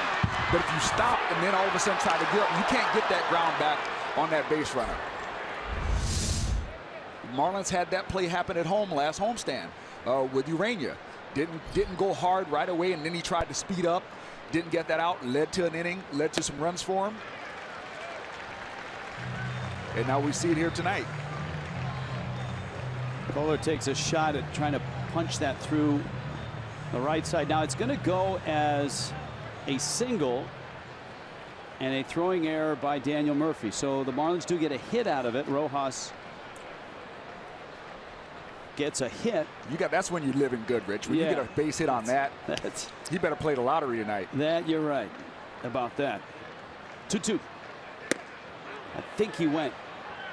Yes. David Rackley, the first base umpire. Kohler doesn't like it. I honestly didn't think he got enough bat speed going to say he went on that one. I'm with you. I'm with you on that. It did not look like. I mean, the rule is it's not whether you break the wrist or the bat breaks the plane of the plate. It's whether in the umpire's view the hitter actually attempts to strike at the ball. I mean, it leaves a lot of gray area on either side, but. Yeah, but how do you really? I don't know how else you would word the ruling to make it where it's an enforceable rule. It's maybe the toughest call for an umpire in the game. Here's Real Muto now. Rojas still at second. And JT takes a breaking ball up. He's popped out and bounced out. There's not been a lot of loud contact either from the Marlins. I think Prado's deep fly ball to left, maybe and Ozuna's deep fly ball to right. Maybe the only two balls that were hit with any type of authority to the outfield. Yelich hit a soft line drive into right center for a hit. And we just saw the Rojas bouncer that was misplayed and generously given a base hit. The important part is the Marlins got 2 runs, especially the hustle from the trail runner, Chris Johnson. And of course, the only reason Johnson and Ozuna were on base is because Murphy kicked an absolute perfect double play ball that would have wiped out both of those guys and set Gio up with 2 outs and nobody on. As it is, they didn't get anybody, and those runners have both scored. Those are as unearned runs as you're going to find. Yeah. Yeah, that's and when you're a guy like Gio Gonzalez, this runs your pitch count up. You see him now at 82 pitches in 5 innings. The stress level is different because now you're trying to make up for mistakes that have been made.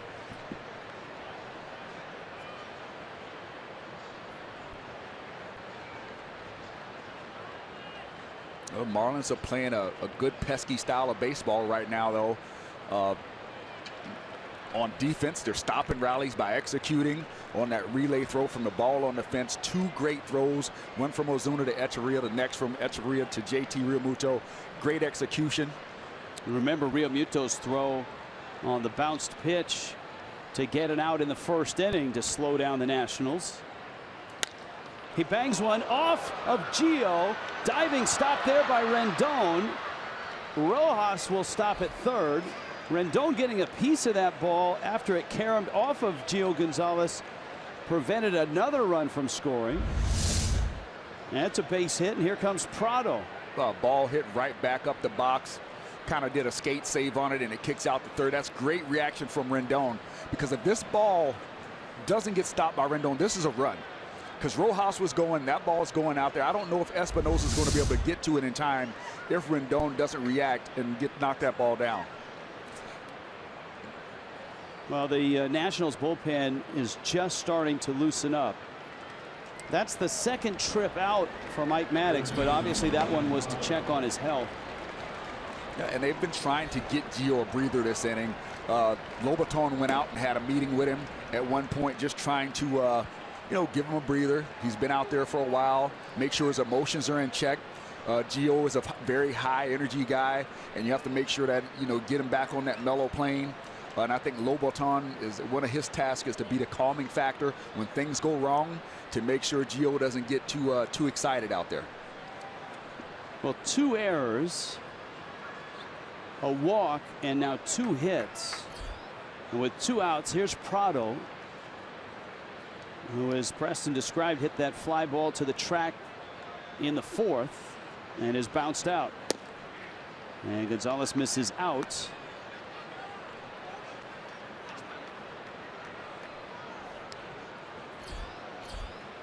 There's your pitch count. 33 pitches here in the 5th. 84 in the ballgame. This is as stressful an inning as you'll get.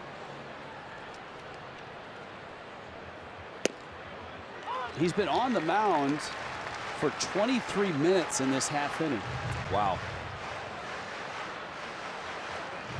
And I guess it's a different type of stress when the mistakes aren't yours. Yes, because now you're trying to pick your teammates up. And as a pitcher, that's always different because you're the one with the ball. 1-1. Pitch is out. And it puts him in a situation where he has to pitch differently because now they're men in scoring position. So now the pitch sequences are different. What he's trying to accomplish up there is a little bit different, as opposed to being able to get out of the inning 1, 2, 3 if all the routine plays are made.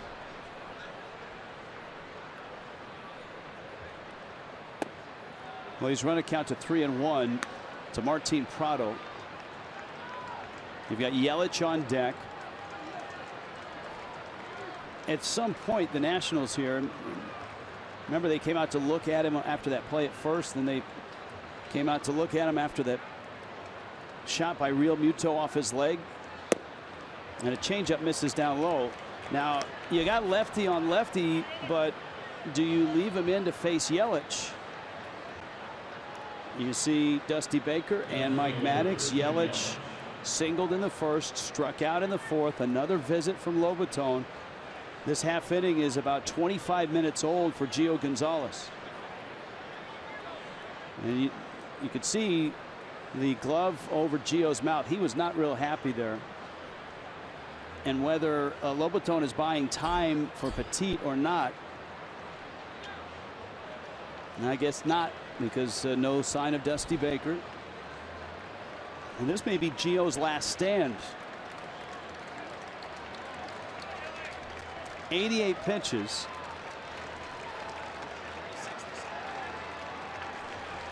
.37 pitches this inning.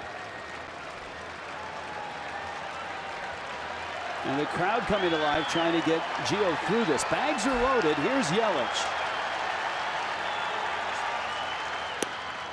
Breaky ball misses out. Christian Yelich, 1 for 2. Yelich, 4 home runs. No place to put him.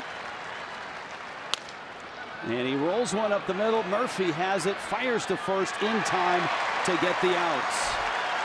The Marlins get 2. Some issues with the gloves for the Nats, and it's 2-0 Miami.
You see Gio Gonzalez, Mike Maddox, Dusty Baker there as well.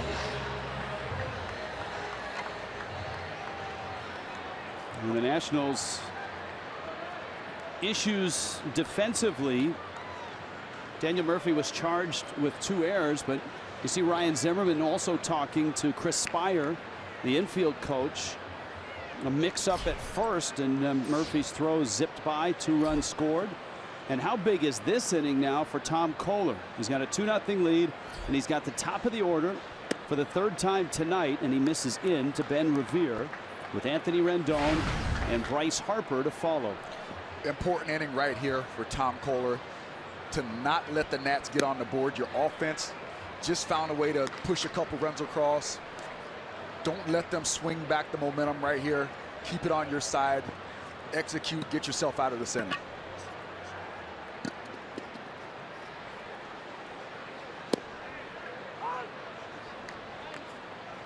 Kohler with a almost a batting practice fastball there for a strike. You look at the ball strike ratio, it's not great. 39-36. That one shot down the left field line, but foul. The important thing for Kohler, obviously the 0 on the board, and the fact that his defense has helped him and he's been able to finish innings. The strikeout in the first with 2 men on of Zimmerman, and the strikeout to finish off the 4th. Examples of that. Chopper to second. Rojas handles and gets the out. You can jump on the Marlins Express. Bring your group to Marlins Park in style. You get your round-trip transportation to Marlins Park in a 30 or 50-person motor coach from a location of your choice, and it starts just $40 a person. Book the Marlins Express today, 877-MARLINS, or email groups@marlins.com.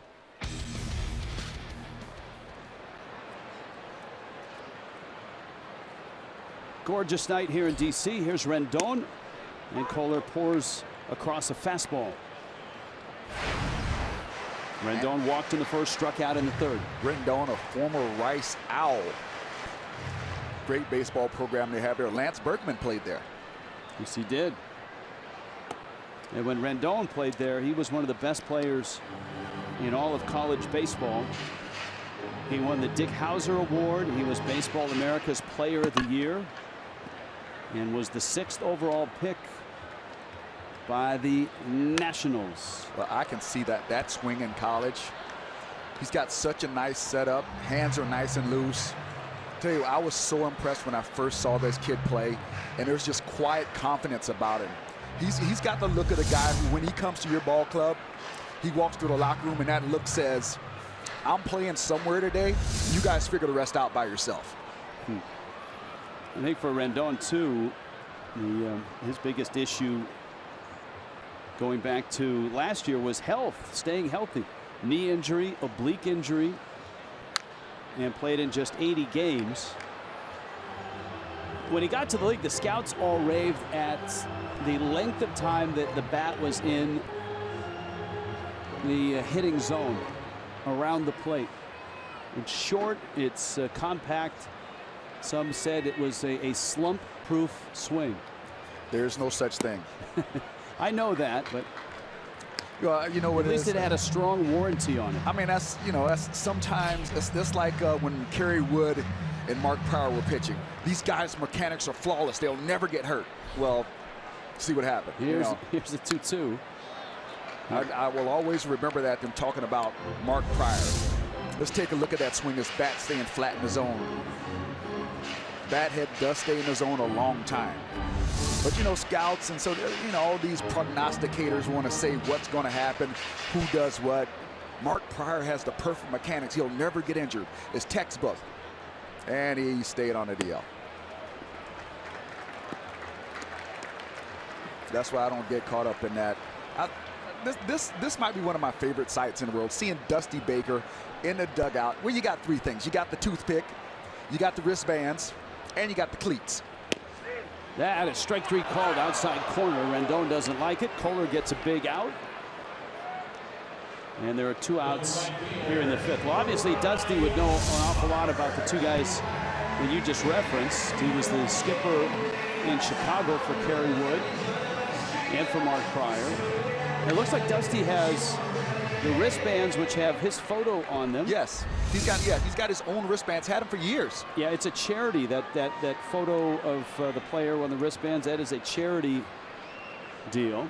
Looks like he's added the iPhone watch, though. This guy, yeah. Look, man, Dusty's one of the coolest people I've ever met in my life. He really is. He really is. He's just got this likability to him. Without question. He's like the nice uncle in your family. He is. You know? He usually refers to you as dude. Yeah. All right, here's Kohler, Harper, 2 walks tonight, and a fastball that misses in. And it's a ball and a strike. Hey, everybody, let's go to Uncle Dusty's house. Yay, Uncle Dusty. Out of Sacramento, California. So Harper walked twice tonight. And he goes out of the zone. He goes up after a fastball and pulls it foul. Now, Rich, with this Nationals ball club, what's going to have to happen is Bryce Harper, you see him most walks in a 7-game span, 18. There's going to be situations where he is going to have to expand his hitting zone. Because if they continue to walk him and other guys aren't driving in runs, he's going to have to change his approach, especially in sac fly situations with man on third, less than 2 outs. He's going to have to swing at pitches that aren't strikes, but they're hittable balls.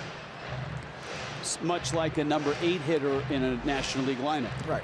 And I know people say, well, his job is not just to get on base. He's a run producer. You know, that's why he's going to make the big contract, because runs win game, not base hits. We saw the Marlins get, 13 or so base hits one night and lost the game. Harper gets a hit there on a breaking ball that was over the plate. And it's a 2-out single. So in some situations, he's going to have to go out of the strike zone. He just stays on that drive, doesn't try to do too much with it. But there have been a lot of hitters over the years whose averages have dropped, but they've helped their ball clubs more because they've been able to make that adjustment. I'll give you a great, Joe Carter was a guy who always found a way to drive in runs. And it wasn't always hitting the pitches, but he would take the fastball that's 3 inches off the plate because he's looking out there and get that fly ball, that ground ball to that right side to get it. For years, a lot of people said that Wade Boggs was the opposite, that he never went out of his zone to try to drive in more runs for Boston when he had that lengthy career there. He was a 300 hitter. He was known for that and his high on-base percentage.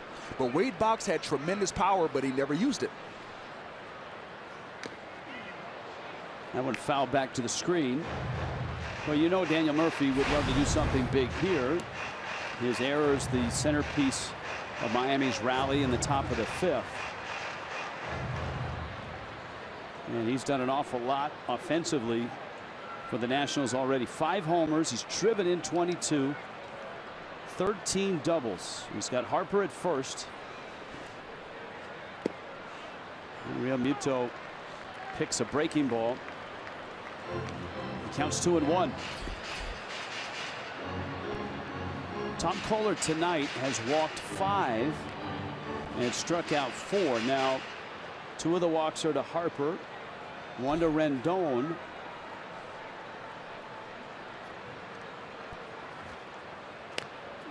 Good pitch. It's going to be a base hit, but that's a good pitch.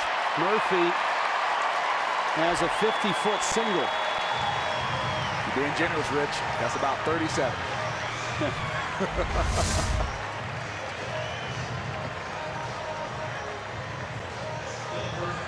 I'll give him 40. Fine, 40 feet. Well, now it's Kohler against Zimmerman, who was also involved in that botched play at first. Yeah, Zimmerman really strayed way too far off on that play, and then Gio didn't cover. There's 2 people who could have done better on that play. Zimmerman came to the plate with 2 men on in the first and struck out. He popped out to lead off the 4th. Here he is with 2 men on and 2 out in the 5th.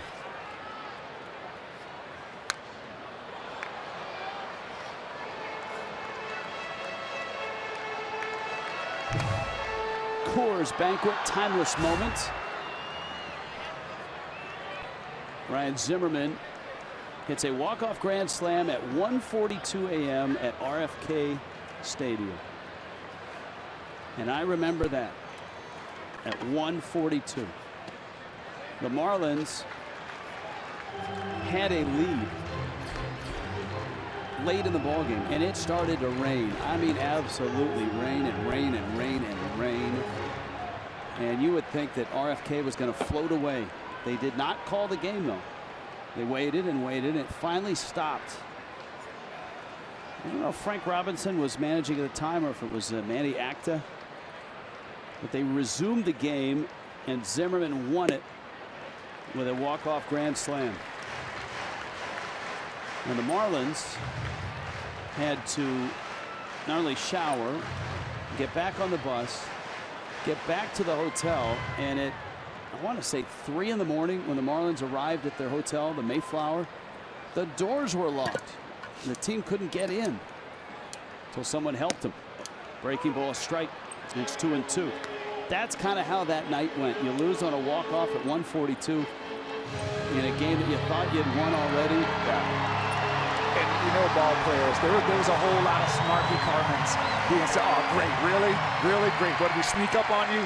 You know, we get a little spoiled in pro sports, and you know, guarantee you there's a lot of little snarky comments being said. 2-2. Bouncer up the middle. And it's Rojas to the bag to get the out. And Tom Kohler once again finishes strong in the 5th, holding on to a 2-0 lead.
Giancarlo Stanton at the plate and waiting, and Gio Gonzalez is back out for the 6th. Gio works so quickly between innings that his outfield is still playing catch while he's looking in at Stanton.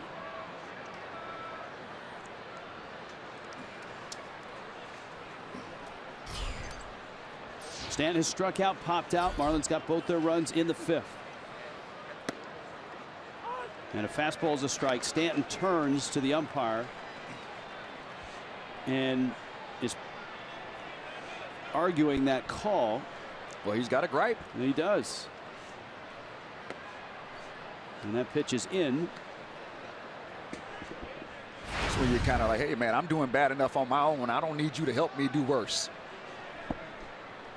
Now, Stanton in one of those valleys right now, which is odd because he was in one of those valleys and then pulled out on that West Coast trip that Sunday in San Francisco when he homered. Started a really nice, almost a 2-week run for him.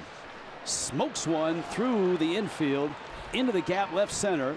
Stanton around first. Worth returns it quickly, and that's a great sign. Stanton on it, hits it hard. Toyota brings you the inside look Giancarlo Stanton, who just broke an 0 for 15 when he homers versus a team versus the Nationals. The Marlins are 20-4. And here's how other teams and other players fare when they homer. Look at Justin Upton against the Rockies.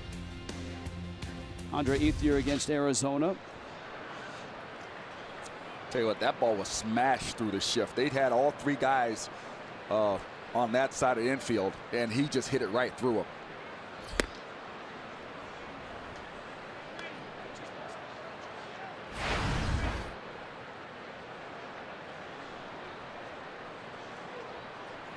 Remember, the fifth inning was a 39-pitch effort for Gio Gonzalez. Yusmeiro Petit was up throwing in the fifth. And Ozuna takes a strike, and Petit is back up now. According to our stats, that ball that Giancarlo Stanton hit through the infield was left the bat at 119 miles per hour. Holy smokes. A ground ball. That may be the second hardest ball hit to a 120-mile-an-hour single for Stanton. The combination you're looking for in terms of StatCast is exit velocity and launch angle. You want, I apologize whoever wrote the article, but I caught that that argument that if you can combine those two, then you really got something. Ozuna, it's a foul ball, and it sounds like the sweet spot for launch angle is between 10 and 30 degrees. Watch this ball. Now that ball is hit right where a shortstop would normally be playing. So hit that ball, well, then again, maybe the shortstop is glad, Espinosa's glad the shift was on, because 119 miles an hour might drag him out into the outfield with it. 2-2 to Ozuna. Stanton's at first. Of course, what you have to measure there is the shortstop would have been there on that one, but there's other balls that Stanton hits into the shift. Oh, yes. It's just always fun to note that it can go the other way, too. It does. You know, that sometimes you can outthink yourself. Yeah. You can put on a shift and, oh, that's right where you would have been. Outshift yourself. Easy there, huh? Murphy can't get it. It's over his head. And Stanton ends up at second base. Ozuna's got a hit. And the Marlins open the sixth with a pair of singles. The leash might not be very long on Gio Gonzalez here in the sixth, even though he made a nice pitch to Ozuna. Yeah, the ball. That's the difference between a ball being up and being down. It's not a bad pitch as far as the width of the plate. It's on a good area. It's inside off the plate, but that ball up, hitters can throw it over the infield. If that ball's down, it's a ground ball or a swing and miss. Something's going on in the Marlins dugout. They want the bat. Chris Guccione. Oh, the bat. They took the bat? Yeah. And the Nationals then just threw the bat out when Chris Guccione said, hey, they want the bat. Why would they take Ozuna's bat, though? Because I'm assuming it was a bat boy that made the mistake. That would be my guess. Yeah, but each team has their own bat boys. Right. So the Nats bat boy went out and took the bat. Well, now. But that's, I mean, why would that happen, though? Well, look, bat boys are 10, 11, 12 years old. You know what? No. Barry used to play for Dusty. Dusty knows what Barry's bats look like. That's the same model. Ozuna's using the same model that Barry used. Sam bat, that two-tone color. Dusty knows that's Barry's bat. I think Dusty wanted to get a look at it. So see the little side eye right there? So what you're saying is that the Nationals have bad intentions, and the bat boy was merely following orders. Yes, absolutely. All right, now I'm going to play the other side of the coin, that the bat boy just got excited and went out and got the bat. But I would understand that bat boys do kind of work together, but when the Marlins are hitting, the Marlins bat boys go out and get the bat. Unless the bat boy from the Marlins is busy or tied up with the manager asking him to do something, he'll send a signal over to the other guy to help him out. That's another one of those check swings that Johnson is called for. It's 0-2.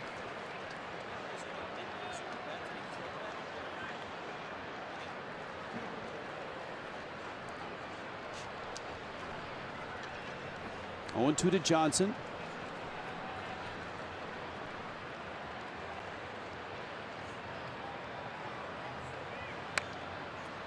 That one fouled back. All right, CSI Nationals Park. Watch Ozuna with the bat. All right. He kind of tosses it in. Yeah, but it's not that far, though. I mean, that bat's not going to roll that far. The bat boy should be coming out to get that from the Marlins side. We do not have footage of the bat boy. We may have to rely on StatCast for that. Well, since we don't have a replay, I'm just going to stick with my story. To be continued. We'll find out for tomorrow. Fastball is up and out from Gio Gonzalez. 104 pitches now for Gio, who quite frankly deserves a better fate in this one. 2 infield errors in the 5th open the door for 2 unearned runs. But the Marlins here have 2 hits. And Johnson with a 1-2 count. Echeverria's on deck. Stanton at second. Ozuna's at first.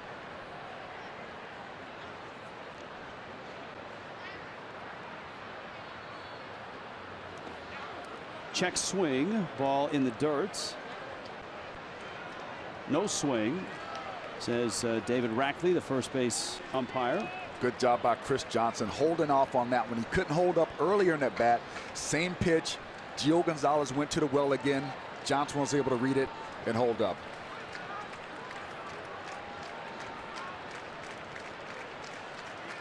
It was Johnson who hit that tailor-made double play with nobody out and 1 on in the 5th that Daniel Murphy booted, and that started the whole chain of events.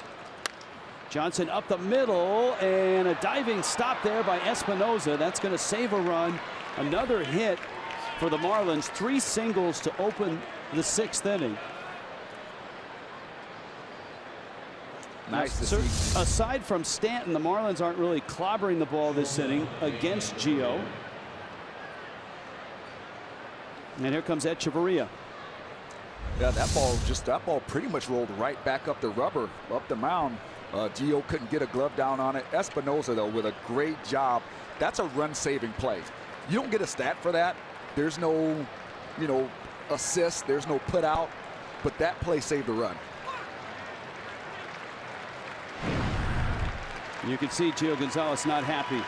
And he's not happy with the fact that he wasn't able to get the ball down tonight, especially when he threw his fastball. Wes Kendall Toyota call to the bullpen.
in the top of the 6th. Well, the Marlins will play a doubleheader tomorrow. Justin Nicolino will pitch in Game 1. The Fish have not announced who will pitch in Game 2. We thought that Jared Cozart may be an option, but he ended up pitching today in New Orleans. A little bit of a rough outing for Cozart. He only made it through 3 innings. He gave up 5 runs on 6 hits. Now, overall, Don Mattingly said that Cozart has been pretty good in the minors. He has struggled at times with his command, but overall has been pretty good. As far as the plan to call Cozart back up, guys, that's just going to come down to competition. They're only going to call Cozart back up if they feel like he is their best option. All right, Jessica, thank you. Bags loaded. Yusmeiro Petit is in. Oh, you smell pretty too, Rich. The altitude getting to my partner Preston Wilson in the first pitch. Oh, you said Yusmeiro Petit. That's what you said. Oh, okay. Thought you were complimenting me, man.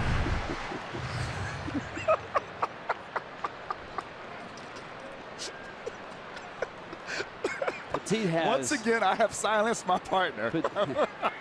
I don't know where to go from here. I don't know how to dig out. Petit, great numbers, and of course was a big part of San Francisco's bullpen success over the last few years. He is a strike thrower, a former Marlin, and he's out in front 0-2 to Echeverria. Great opportunity here for the Marlins to add on. There's nobody out, but Echeverria, remember, with 2 on and nobody out in the 5th, struck out.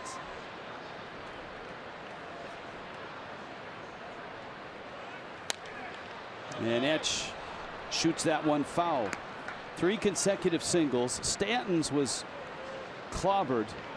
It went out at 119 miles an hour, but Ozuna's was a bloop to center. Johnson's was a bouncer up the middle, and that was it for Gio Gonzalez. Certainly sunk by that 39 pitch 5th inning. Well, and that's why you saw the frustration from Gio Gonzalez when he left the mound, because he was making decent pitches, but they weren't good enough to get him out of innings. Up in the zone a little bit too much, sometimes getting a little bit too much of plate. And when your offense isn't scoring runs, the sense of urgency for a pitcher is just that much greater to be perfect in your execution. And he only gave up 2 runs, which were both unearned, but he felt like he could have done better for his team if he was just able to get the ball down a little bit when he needed to. Middle infield is back, so if Etch can put it in play, and he can't. Check swing, he went around. Echeverria strikes out. That is a costly strikeout. The infield was going to give the Marlins a run if he could just put it in play on the ground, and he chases. He did not think he went. Well, the problem with that is, look how far out in front of the plate he is. Yeah, he definitely went. Yeah, that's, I know you don't want to go, but yeah, he went right there, and that's. And the Marlins are going to pull the trigger on a pinch hitter here. Derek Dietrich is going to hit. And so Dietrich will get in a bat against the right-hander Petit. Pinch Petty brings you the pinch hitter. It's Dietrich, and he will hit for Rojas. Rojas getting the start against the lefty Gio Gonzalez. Okay, Yusmeiro Petit is up against something right here, because he wants to get ahead, but Dietrich is an ambush first pitch fastball hitter. And right now the Nationals are doing all they can to buy some time for Ollie Perez to get loose in the bullpen. You can see Perez throwing as many as he can. And here comes Dusty Baker to the top step, and he is slowly going to make his way on. If I'm Derek Dietrich with Oliver Perez coming in this game, I may have to consider that he might throw a get-me-over first pitch curveball, because he doesn't want to throw the nasty one with the bases loaded, might give up a run. Got to change your strategy sometimes. All stuff to chew on in a 2-0 Miami lead.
Top of the 6th, 1 out, bags loaded.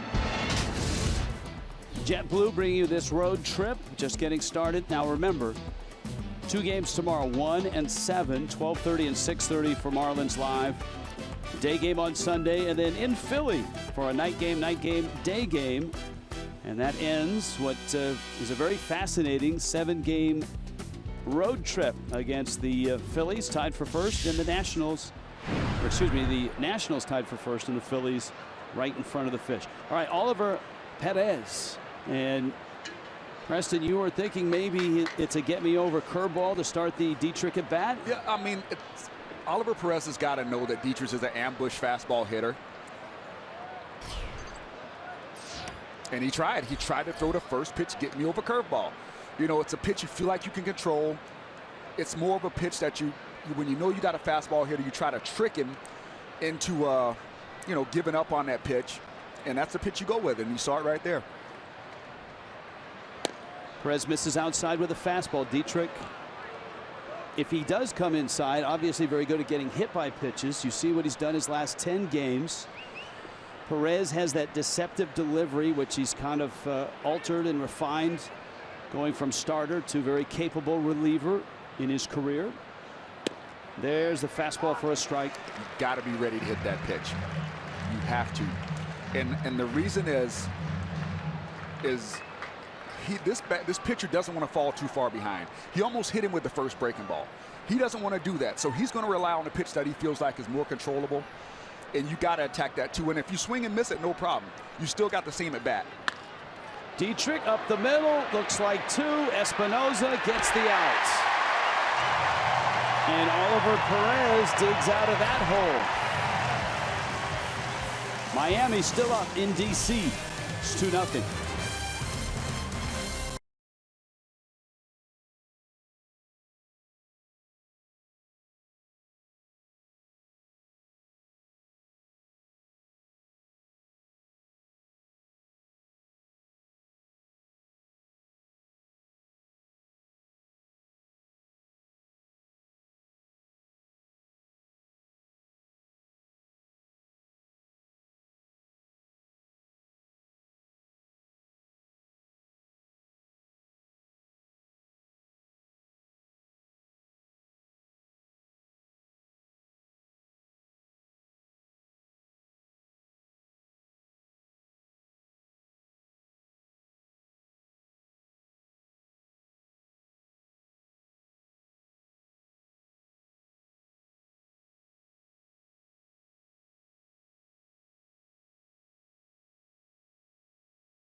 Bottom 6, and Tom Kohler, amidst all that's gone on when his team's been up, has been able to, despite not having great control, he's walked 5, has been able to keep things in order, and importantly, hang on to a 2-0 lead. Derek Dietrich stays in the ball game, and it's Dietrich who finds himself at second base now. Jason Worth, Danny Espinosa, and Jose Lobaton for the Nationals.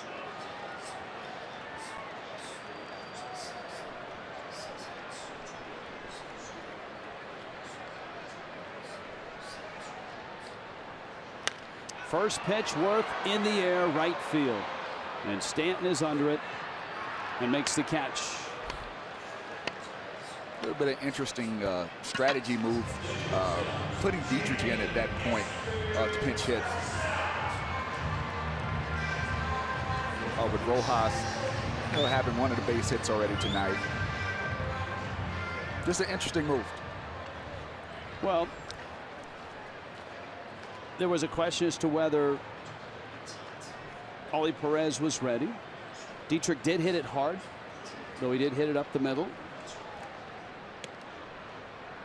You would have had Rojas. Now remember, Rojas's hit was a ground ball to the left of Murphy that was thrown away at first. So it was a bit of a gift. True. So, I mean, I can see both sides. To me, the key at bat in that inning was the Echeverria strikeout. Right. I mean, it bags loaded, infield's back, any contact at that time on the ground, up the middle, provides the Marlins their third run. But Petit was able to strike out Echeverria. And then, as you noted, then came the decision to bring Dietrich in. And he ended up facing Oli Perez. You get deeper into the Nationals bullpen because Petit's he's not just a one hitter guy. He's in there for Dusty Baker for you know, usually multiple innings. This is true. An inning or an inning and a half.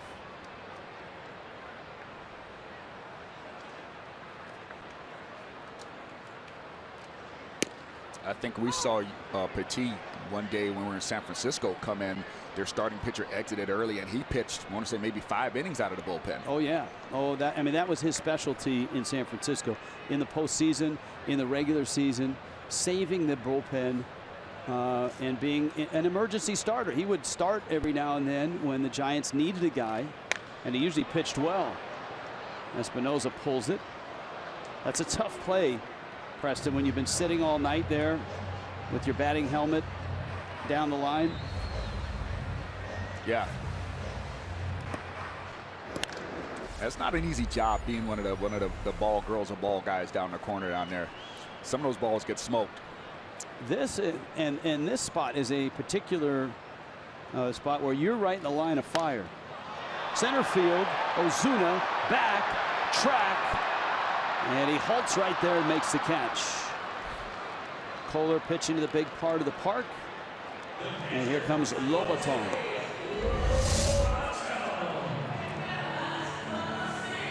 Espinosa knew he hit it well, wasn't quite sure how well. And the look says it all. Good body English by Kohler.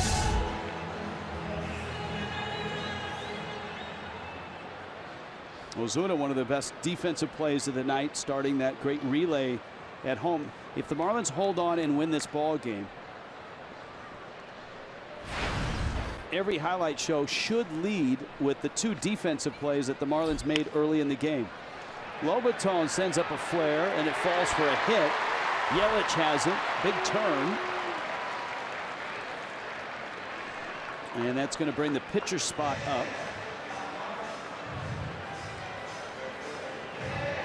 And we'll see who takes the pinch hit at bat for Dusty Baker. Breaking ball kind of stops in the middle of the zone. Flares it out. Down the third baseline. Well, he's not the most graceful of runners, but the effort in his heart is in it, Rich. That's what matters. Yeah, you just keep telling yourself that. Stephen Drew is going to hit. And so the Nationals have gone through 2 relievers pretty quickly in Petit and Oliver Perez, because Drew's entrance means Perez is out of the game. And so the Marlins are going to see their third bullpen arm when they get to the plate in the 7th. Kohler trying to get them there, but here's Don Mattingly on his way out. Now, does he have a hook? Has he made the point?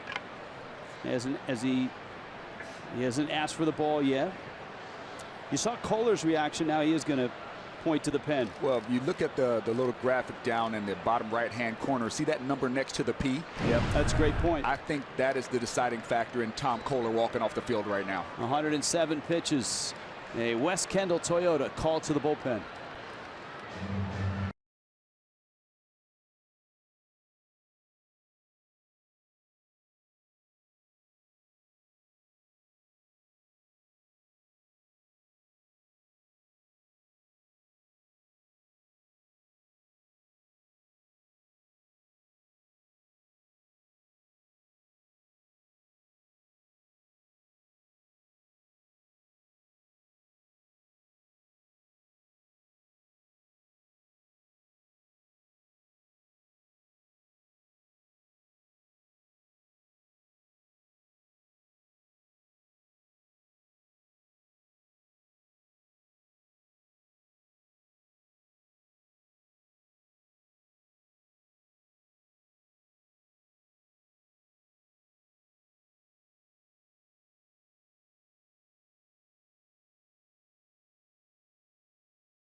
Leaves with 2 outs in the bottom of the 6th. Miami up 2-0 here in Washington, D.C. As Preston pointed out earlier in the telecast, the Marlins don't have a lefty in their bullpen. Brian Morris comes out, and Morris's job is to get Stephen Drew out.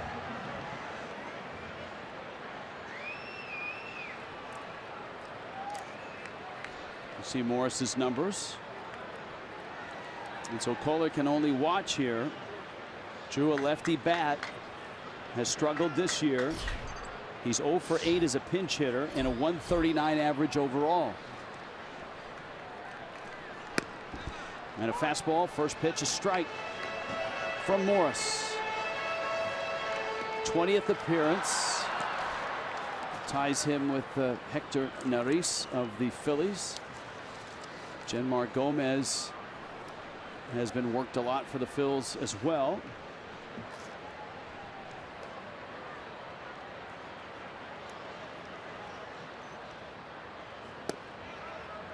That just missed. Morris, a little bit of hesitation. And man, there may be a little daylight between the edge of the plate and the ball, but not a lot. Not much.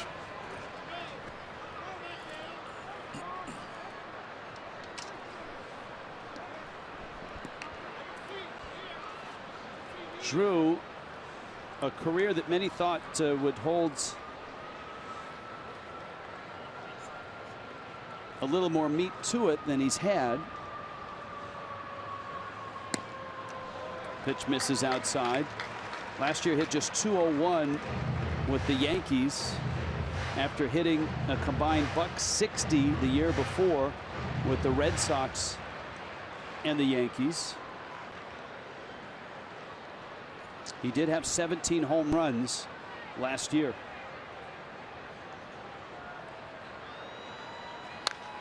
And he drives it to right and hits it deep and hits it out.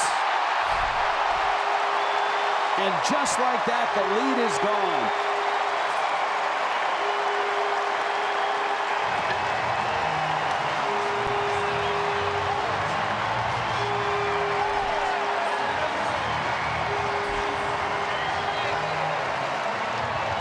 He hit 17 homers last year,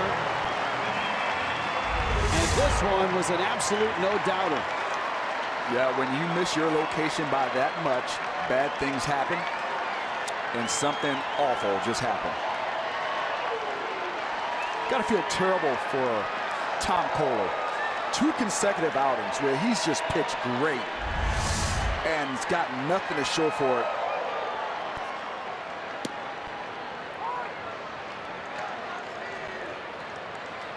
Oh, you saw that home run. JT Realmuto was set up away on the outside corner. That ball started in and ran to the middle of the plate, and it was tattooed. Bouncer up the middle. Dietrich gets around it, has it, fires to first. Out. That's a bang-bang play that is sure to be looked at. Nice play by Dietrich. Revere can run well. A head-first slide by Revere at first. Got him. And it looks like they got him. Back of glove, and obviously you're looking for a hand. Now, Brian Morris right now, and Chris Guccione, the home plate umpire, with some words. Morris, remember, not happy with that pitch that he thought was a strike.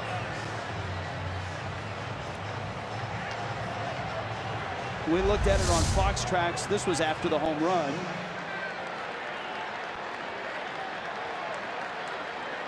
That was after the home run. You just saw them. You know, and I appreciate the fact that Chris Guccione allowed Brian Morris to ask a question. And I think it's an emotional game. You should be able to ask an umpire or disagree with them without someone getting tossed out of a game, without someone, you know, leaving the game. And you know what? There's 2 discussions going on. There's that one, and then there's the umpires right now on headset. Back of glove and then hand on base is what they're looking for.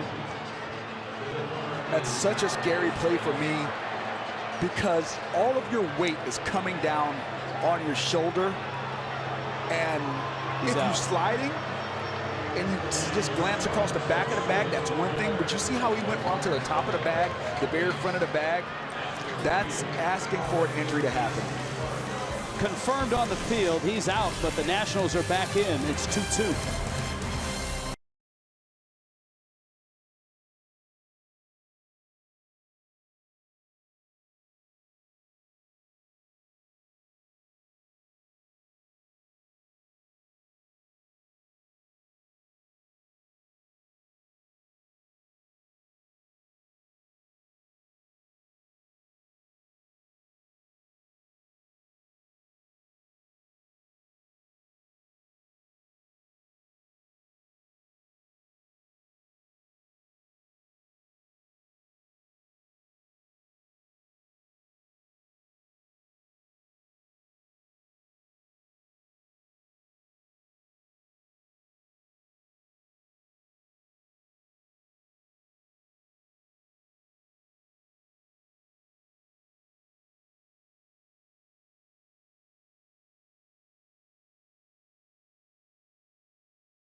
Stephen Drew, his third career pinch hit homer as he blasts one into the seats.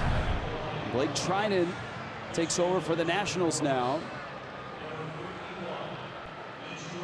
Ichiro will lead off for Miami. So Ichiro will pinch hit, and you've got Real Muto and Martin Prado. So it's a 3-inning game now, 2-2. Marlins got 2 runs in the 5th, helped by some awful defense by the Nationals. And then the Nationals rallying, knocking Tom Kohler out of the game, and then Drew knocking one out of the park.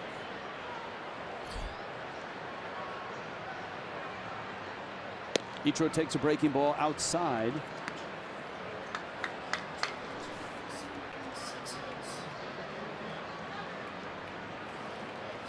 Six hits and a run for Kohler, so one of the 2 runs his. Treinen misses away. The Marlins have gone through already Petit and Perez in the Nationals bullpen. Treinen is the next man up. Ichiro pulls a ground ball to second. Murphy has it and gets the out.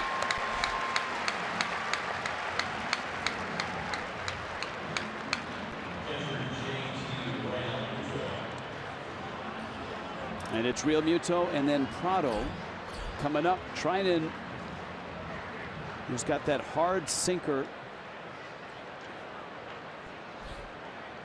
has a career ground ball percentage that's an astounding 61%.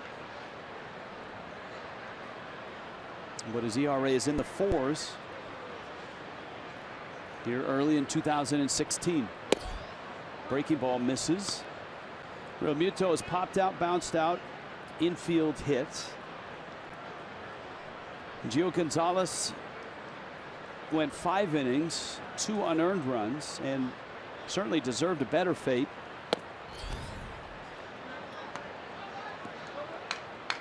Gonzalez struck out 7, walked 2.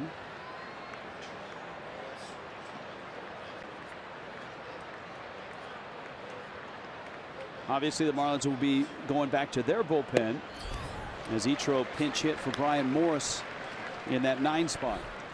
Oh, what a good sinker. You see the movement on that pitch, diving down at 95 miles an hour. Action on that third base side. That's filthy. And that's what makes Treinen so tough to hit at times, is when his sinker at that velocity has that much movement. Oh, good mercy. Yeah, if this guy throws strikes, he can be a problem. That much movement at that velocity. Watch the drop on this thing. This is a fastball 96. That ball moves like a left-hander slider. Yikes.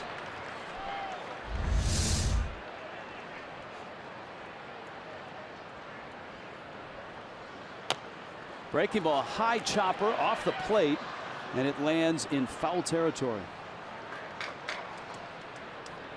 And Real Muto will head back to the plate. Check in around baseball. There's a look at how high that thing went. Phillies have come back to lead the Reds, and they're going to the ninth in Philadelphia. 3-2 Phillies. As we told you, the Mets continue their Western tour at Coors Field with a 2-0 lead over the Rockies in the fourth. And that fully encompasses the National League East, with the Marlins and the Nationals opening a 4-game series in D.C. tonight. Real Muto, a liner that goes right through Espinosa. Now, we're 8 stories up, a long ways away, so it's tough to know exactly what happened there. But certainly it looked like a catchable ball for Espinosa, who's played pretty well at short. Sometimes the ball comes off the bat and it's knuckling a little bit, or maybe you don't quite get a right read on it. This is a catchable ball, but it's not easy. He could have misjudged it, but sometimes the ball comes off the bat. It is knuckling, it's got movement on it. It's going to be a base hit. There's Prado now. Prado's 0 for 2 with a walk.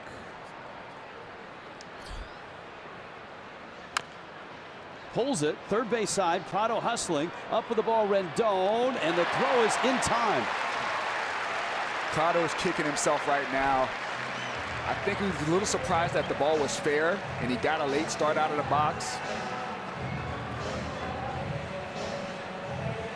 Yeah, you're right about that. See, watch this reaction right here. And just that little bit, that's all it takes. That little bit at the end cost him that half a step on the way. But a good play by Rendon, scooping it up. Yeah, that's a half a step.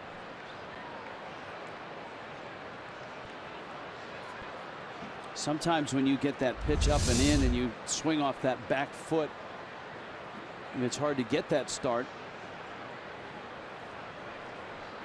Yeah, especially as a right-handed hitter. Ball ties you up. It's harder to get out of the box. Well, Yelich now with 2 outs and Real Muto at second.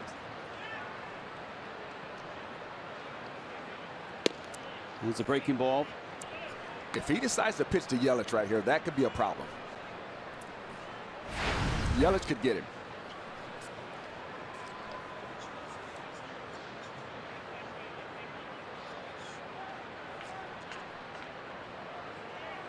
Counts 1-0. Yelich's first AB against a righty. He was 1 for 3 against Gio Gonzalez. He has not a lot of experience. He's 1 for 1 against Trinan. He's been really good in these spots this year.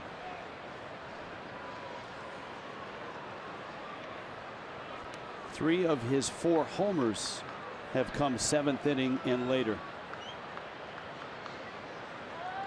Runner goes, and a stolen base for Real Muto, which might not seem too significant on its surface.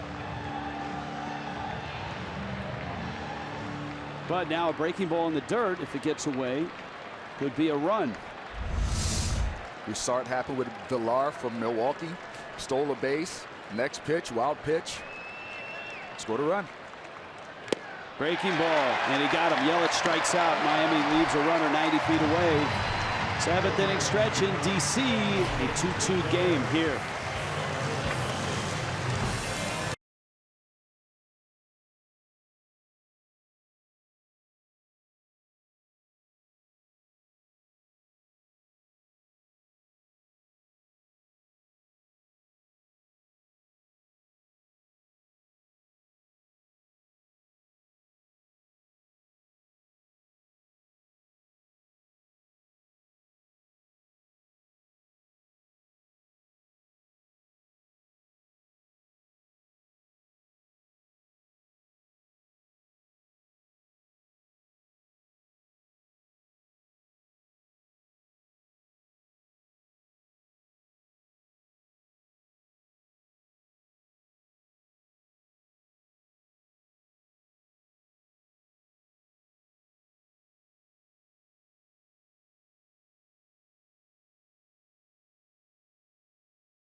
In Washington, D.C., 4 games in 45 hours. That's what you've got this weekend.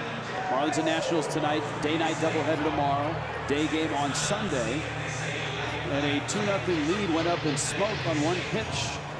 Brian Morris, Stephen Drew homering to right. That tied the game. The Marlins back into their bullpen. Kyle Bearclaw will get the bottom of the 7th. Tom Kohler went the first 5 2/3.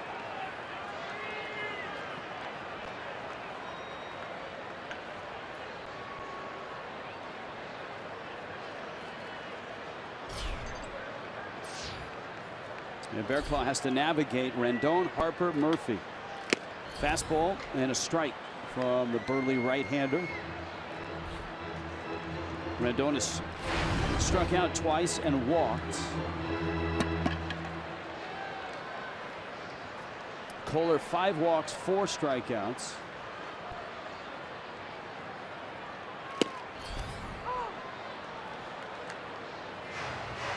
And the count is 0-2. Well, Bearclaw's come out just pumping strikes. Last pitch was a great quality strike to Rendon on the outside corner. Great location. Marlins live after the ball game. Jessica Blaylock will be your host live from Nationals Park. She will be wearing the costume of Teddy Roosevelt as she hosts the show. I would love to see her wear that big Roosevelt head the whole postgame show. First time anyone's ever attempted that. We have wired the inside of Teddy's head, and so she'll be able to host. The only problem is seeing out. The highlights will be closed captioned because of that, so you'll want to stick around for all of that. Bearclaw throws what is a ball, and it's 2-2. Guys, I accept the challenge, and I'm not too concerned about the highlights. I'm not really good at those as it is, so it won't be much different. Come on. Come on, Jess. Here's the 2-2. Still working on them. No, you're doing just fine. Yes, Jess, you're doing great, actually. It's been a lot of fun watching you grow in this role. You're doing a good job. I appreciate that, Preston. Full count to Rendon. Rendon is a guy that can really chew up pitches. As we talked about and illustrated, that swing that stays in the zone for so long means lots of contact.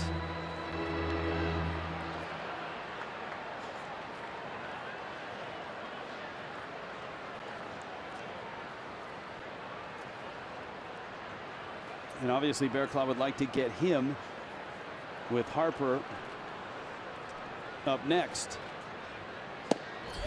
Ooh, wow. Bearclaw thought he had a strike. And he may have.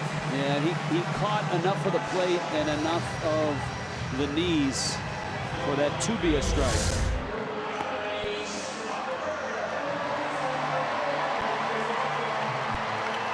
Well, it's significant certainly because of the next hitter, and that's Bryce Harper. And so now the Marlins, who pitched carefully to Harper his first 2 times up, walked him both times. He singled in the 5th.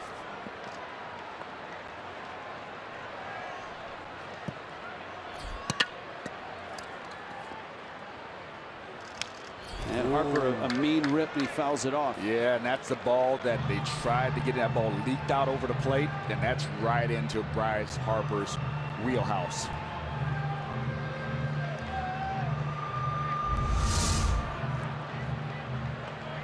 Ooh, yeah, that just goes to show you, even the best in the game can miss a pitch that's right down the middle. 1 at bat, 1 home run. Good breaking ball for a strike. Now he hit a breaking ball up the middle for his single. That was in the 5th.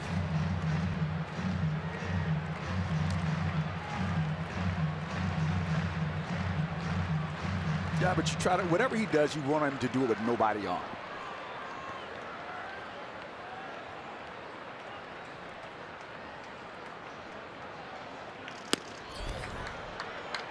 Fastball up 1-2. That's why you would expect a guy like Rendon, if he's hitting in front of Harper, he's going to start. He should start raking. I mean, he really should start raking. Sometimes it works against you.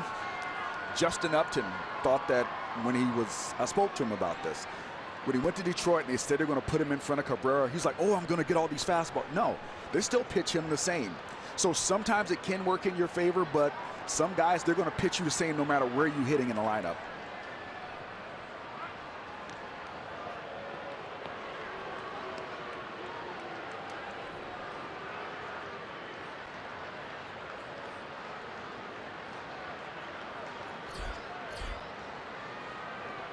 Of course, Harper just coming off that enormous contract that he signed with Under Armour, a Baltimore-based company.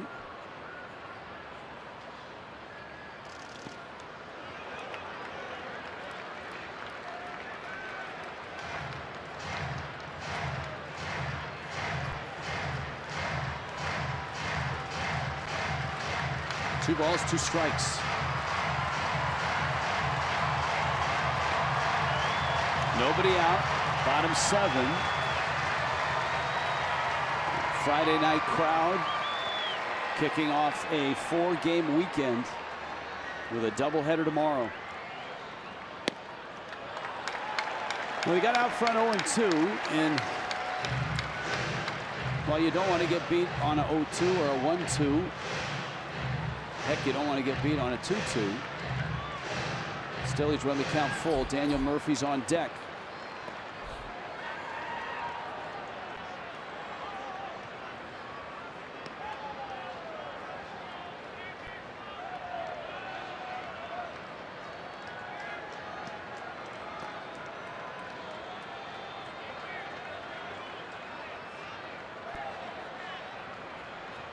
Runner goes, driven, right field, deep, gone.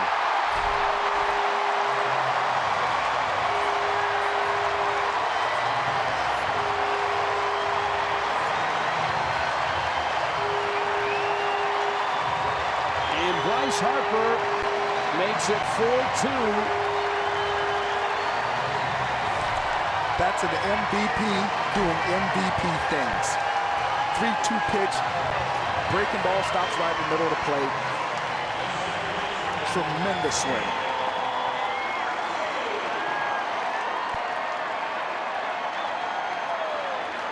He has 2 at-bats against Kyle Barraclough, and he has homered in both of those at-bats. And the Marlins bullpen has given up 2 two-run homers.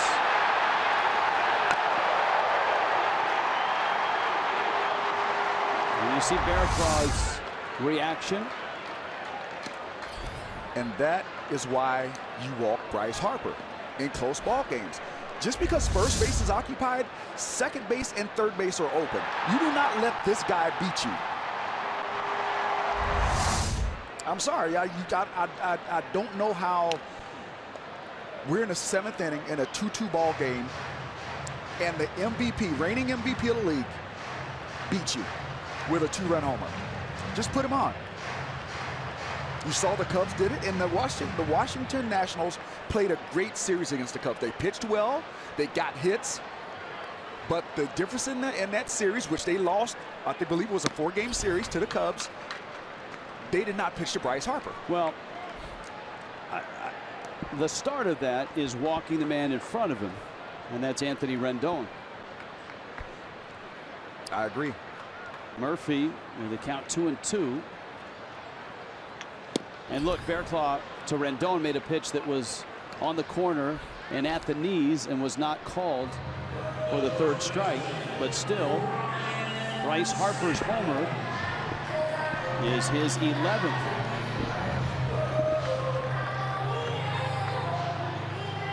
I mean, I'm worried about Bryce Harper leaving the ballpark. I'm more worried about Daniel Murphy hitting a single. You know, Daniel Murphy does have power. I mean, I don't think he's going to go on another tear like he did in the postseason. But Zimmerman pops it up. Johnson over. It's out of play. And maybe you're right, Rich. Maybe you have to wonder, does the lack of control facing Rendon play into it, that he may not feel like he can throw strikes to Daniel Murphy if he does walk Bryce Harper? Because now then you have 2 men on with nobody out. Does he have the confidence in himself to be able to throw quality strikes with 2 men on? Slider for a strike, and it's 0-2. Well, it was Stephen Drew on a pinch hit 2-run homer in the 6th, and now Bryce Harper with a 2-run homer in the 7th.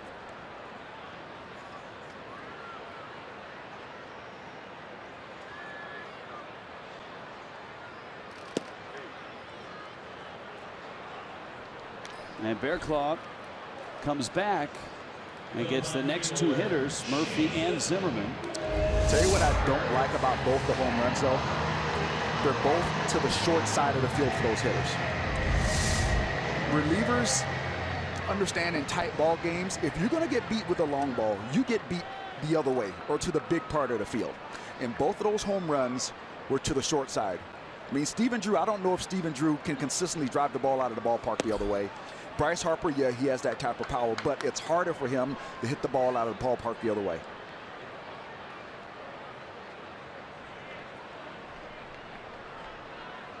Worth takes a strike, and the count is 1-1.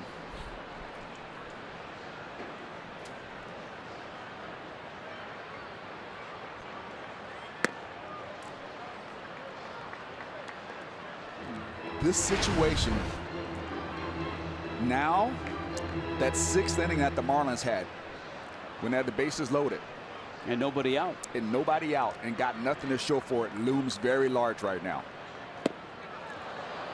Worth swings and misses. Well, that was the sequence in which Gio Gonzalez was pulled and Danny Echeverria struck out with the infield back for the first out. That was against Yusmeiro Petit. Yeah, I'm sure there will be some train of thought that maybe Dietrich pinch hitting was a batter too late. Just because of the struggles that Danny Echeverria has had. And, you know, we feel like he'll get back going well at the plate, but right now he's just not seeing the ball very well, not having really good at-bats. Bearclaw with a sharp breaking ball for a strike.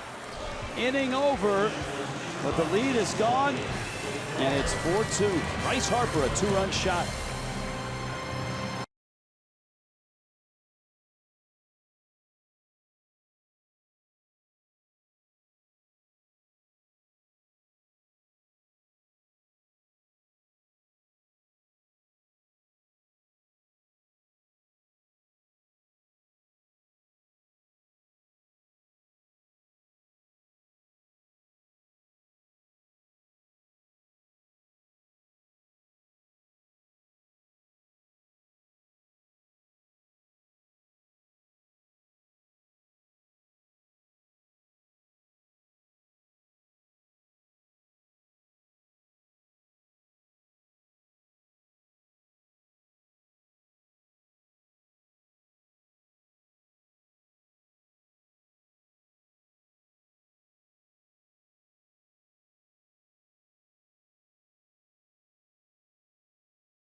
Of Miami Marlins baseball. Bryce Harper, a 2-run homer. That followed the Stephen Drew homer. And a pair of 2-run shots has the Nationals up 2. MLB.TV Premium is the #1 live streaming sports service available. Every out-of-market game is live, and it's in HD. on over 400 supported devices. And it includes a free subscription to @Bat Premium, #1 app for live baseball. Blackout and other restrictions apply. Visit MLB.tv for details. Now Miami has 2 innings to try to climb back in. Down 4-2. Blake Trinan, his 2nd inning in relief. Stanton, 1 for 3 with a single. And that hard, boring sinker comes in on the hands and misses in. 1-0 to Stanton. The single was a shot to left. Takes a breaking ball, hits it in the air to right. Back goes Harper. Harper at the wall, and he doesn't get it. It's off the wall by him. Stanton holds at second.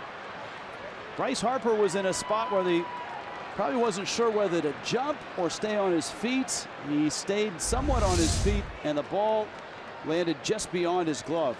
Looked like right at the end of this play, the ball tails towards his glove side. So he's got to spin around. He didn't get to the fence in the right position. If he gets to the fence with his glove towards the fence, he makes this play.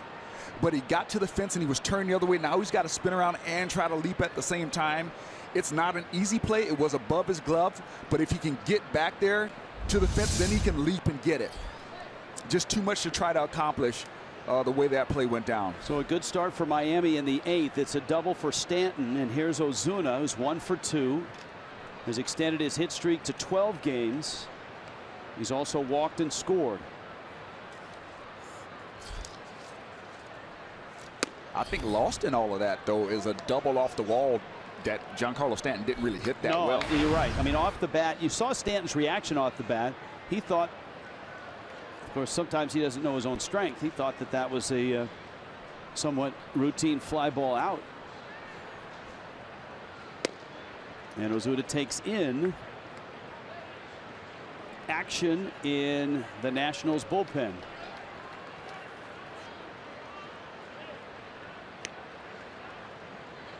Felipe Rivero is up.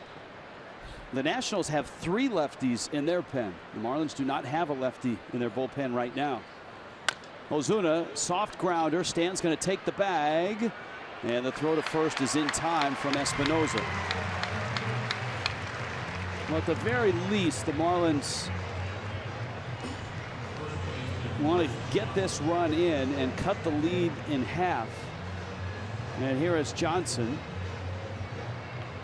Got to find a way to scratch out a run right here. You would think that the Nationals are going to push their infield back, especially up the middle. Trinan stepped off to look around and see where his defense was. Johnson, an infield hit, has scored a run, is 1 for 3. When he got a pitch up at 95.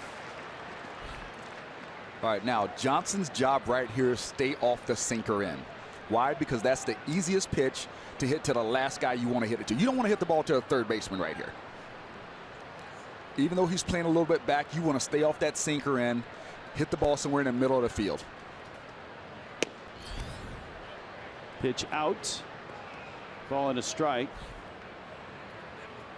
And of course, there's some amount of pressure on Stanton at third, because a grounder to third, if he gets a good jump, he probably could score. He needs to be much further off the bag than he is right now, though. You see how far Rendon is off? He's not even in the picture.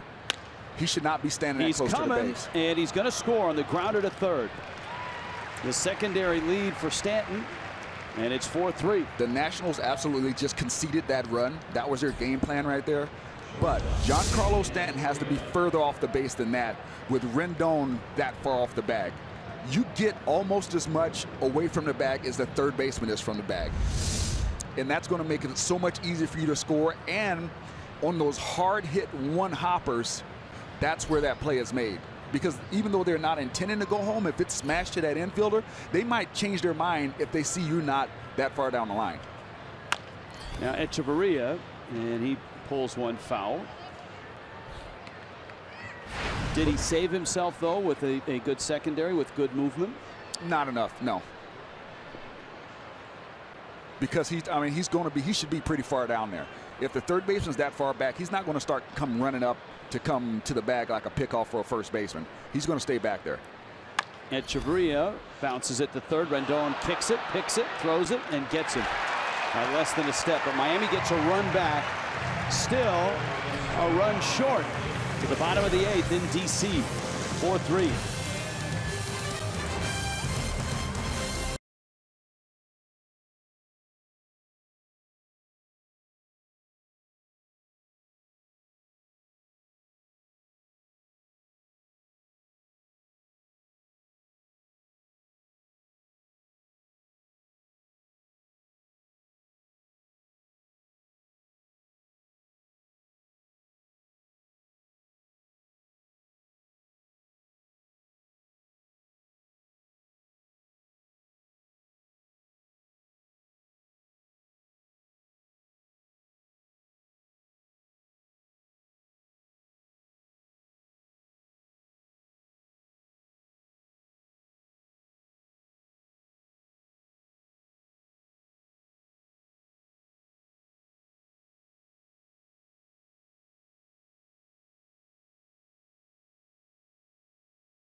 Our nation's capital as the Nationals lead it 4-3 in the 8th inning. Be sure to keep it here for our Marlins Live postgame show presented by Checkers. I will be hosting from the field. We will take a look at the hot bat of Bryce Harper. Also have highlights from this game 1 and get you set up for tomorrow's doubleheader. And guys, I am still working on tracking down my costume for the postgame show, but I promise I will not let you down. I am going to do my best to get that Teddy Roosevelt head and wear it for the postgame show. Yeah, you may have to wrestle Teddy for it. I think I might.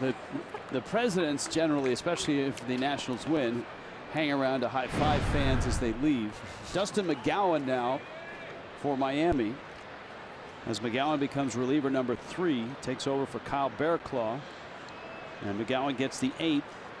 He gets Espinoza, Lobaton, and then the pitcher spot, and that's Blake Trinan.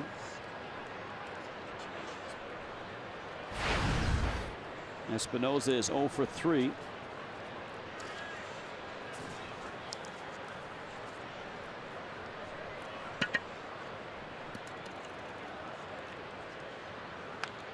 McGowan, the 34-year-olds. And in the Nationals bullpen, Jonathan Papelbon starting his routine. Washington has another arm up in case they were to put some runs on the board here. Rivero still up.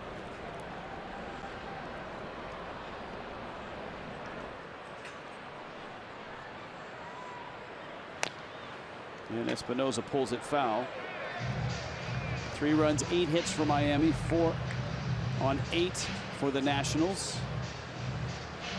Nationals have a pair of errors. They both happened in that 5th inning, and both led to the 2 runs for Miami. 2 two-run homers, pinch hit job, Stephen Drew and Bryce Harper. Those are the runs for the Nationals.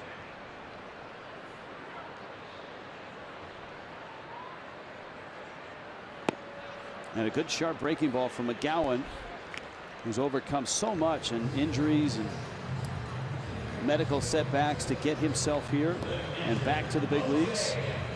You can see 9 years in the big leagues.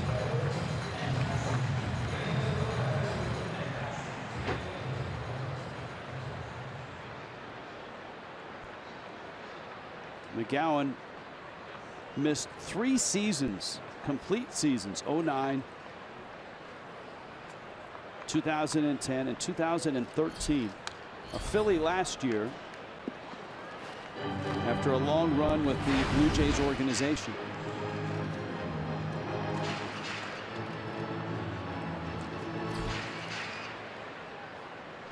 Two games tomorrow, split doubleheader. That means 12:30 for Marlins Live. First game, 6:30 Marlins Live. Second game.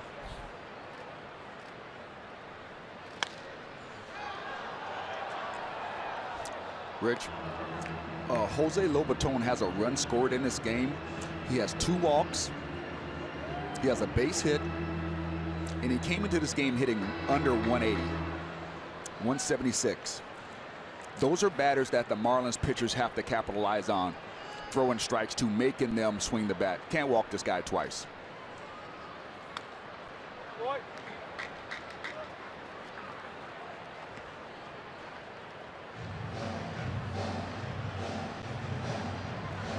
Oh, 0-2.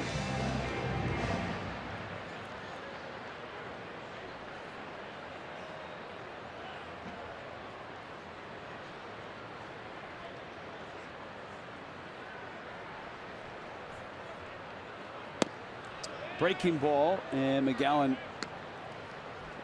hopeful of a call, and it counts 1-2.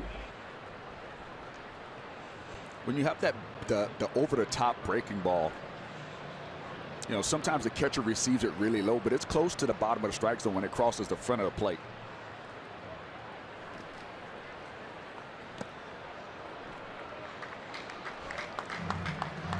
Count is even at 2 balls, 2 strikes. Miami in the 9th with Dietrich, the pitcher spot, and Real Muto. And if anybody reaches, Prado, Yelich, Stanton.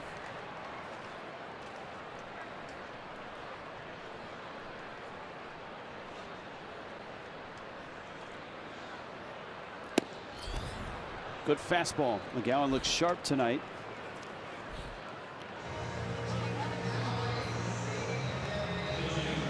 He has struck out the first 2 he faced here.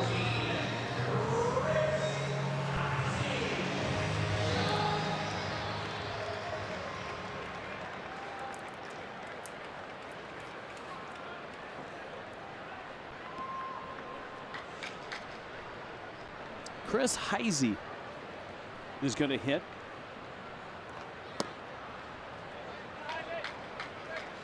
Heisey, a guy that the Marlins saw a lot of when he was with Cincinnati.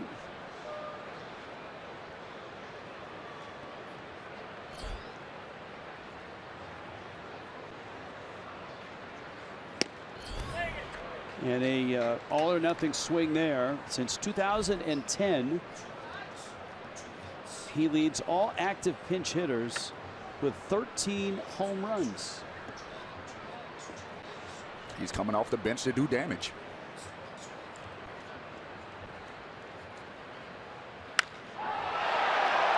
Chris Heisey to left and deep, and he's got another. Make that 14 homers as a pinch hitter, most among active major leaguers.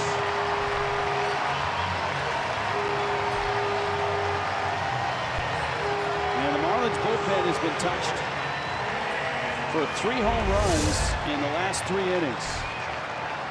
Yeah, that's a hanger. We used to say that's fence high. All I got to do is hit it. That breaking ball stops up there in the middle of the strike zone. It's already fence high. You put the bat on it, it's going to leave the yard. It's one thing to get a pinch hit home run. That's a real boost. The Nationals have 2 tonight. Drew and Heisey.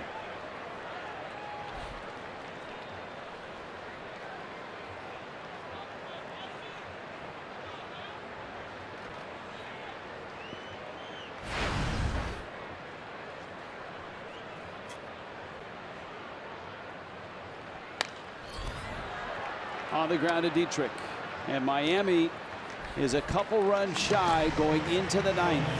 Chris Heisey, a pinch hit homer, Jonathan Papelbon comes in, 5-3 Nationals.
Fox Sports Florida is brought to you by Southwest Airlines. Transparency, low fares, nothing to hide.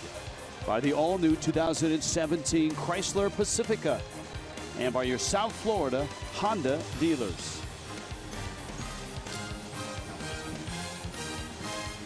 In D.C. tonight, Miami had a 2-0 lead, but 3 home runs. Stephen Drew, a 2-run pinch hit shot. Bryce Harper, a 2-run homer. Chris Heisey, a pinch hit solo shot, all coming against Miami's bullpen. You saw, and this is certainly interesting, you saw Papelbon in the bullpen, and he's ready. Felipe Rivero is going to start the inning against Derek Dietrich. Cole Gillespie is on deck, so Dusty Baker is matching up lefty on lefty to start the inning. Oh, and Dietrich gets hit. Dietrich is up, grabs his helmet, and is on his way to first. Wow. Well, if you're Dusty Baker right now, this is exactly what you did not want. Oh, it hit him in the elbow. Yeah, hit him on that elbow pad, but if you bring that lefty in, you want him to pitch that lefty. You'd rather the lefty get a base hit than for you to walk in or hit him by pitch. Now, I say it looked like it hit him on the elbow. I'm not sure of that. Well, it looked like it was in there. It didn't look like it was above the shoulders. No. Yeah. I mean, your initial reaction was you weren't sure where it hit. The second look on the replay, he got the head away, and he's looking at that right bicep area. The scary part about it is when the helmet comes flying off. Yes. Because we have a view from behind, and you see him turn, and the helmet comes flying off. Your initial thought is, I hope that didn't hit him in the head. So the strategy was to go lefty against lefty, and you would think that Papelbon's coming in here. At least you would think so, unless something. I mean, Papelbon is ready. Here's Gillespie.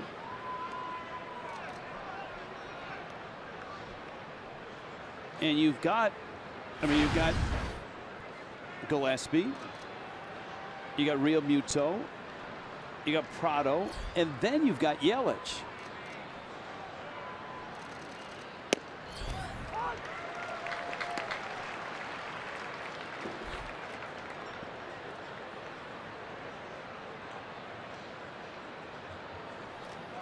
I mean, Rivero, his ERA is 4.76.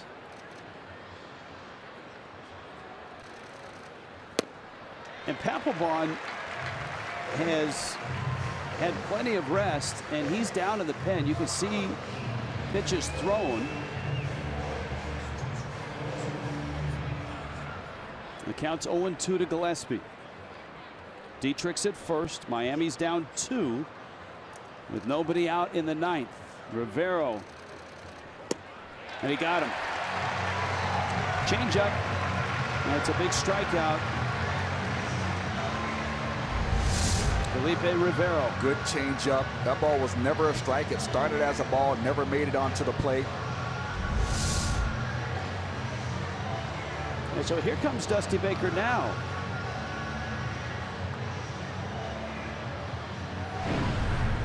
So with Real Muto and Prado, it's going to be Papelbon. Kendall Toyota called to the pen.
House here with Dusty Baker and the Marlins. Baker, instead of going right to Jonathan Papelbon, let Rivero, the lefty, start the inning. And I mean, in theory, you could see what he was looking at, and that is he didn't want Papelbon to face Dietrich, and he didn't want him to face Justin Bour either. And so he stayed with the lefty who hit Dietrich. But Rivero did not have to face Bour, and so now here's Real Muto, then Prado, then Yelich, as Miami is down 2 with 1 out. Here in the 9th inning, Papelbon with 358 career saves. That is a pretty shrewd move for a manager to realize that if he brings in that lefty, he keeps the real power threat that the Marlins have left on the bench.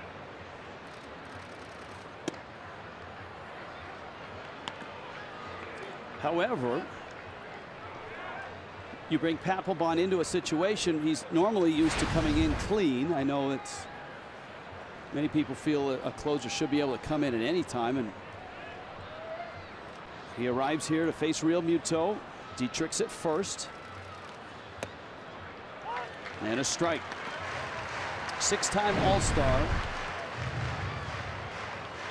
9 of 11 in save opportunities, but an ERA that's close to 4. At .321, opponent's batting average is a little bit higher than you'd like for your closer to have as well.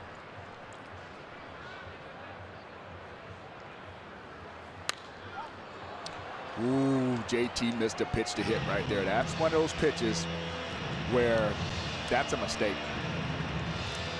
Fastball, just about mid-thigh high, and it catches a good off.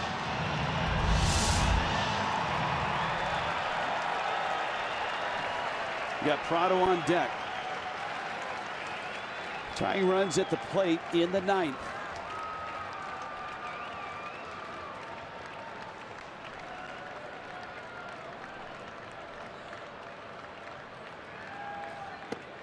Breaking ball in.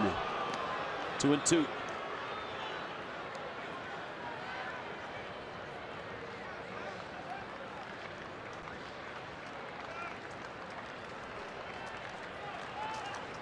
Infield play, Real Muto to pull. Not a big shift, but a big hole on the right side. Goes after a high fastball and pops it foul.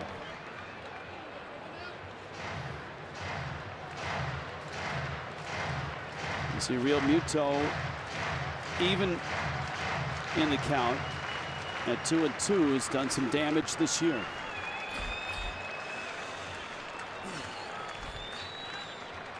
Prado waits, Yelich after him. 1 out, 9th inning.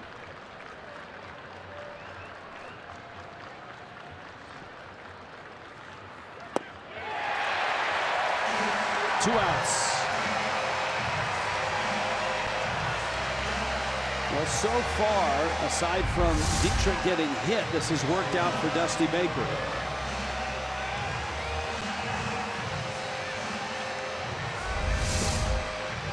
And so here's Prado now.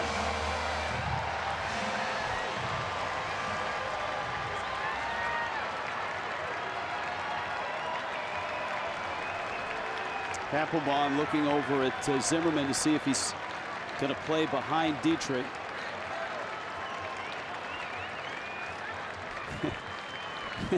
The funny thing is Zimmerman was looking into the dugout to see where he should play, and nobody motioned. And then Papelbon, I don't know if you caught it there, was waving his glove saying, hey, just play back, let the runner go. And that means Dietrich will take second base with this pitch.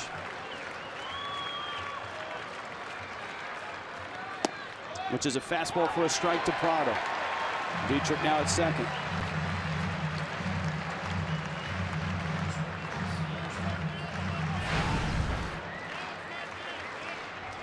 Prado an 0 for 3 with a walk.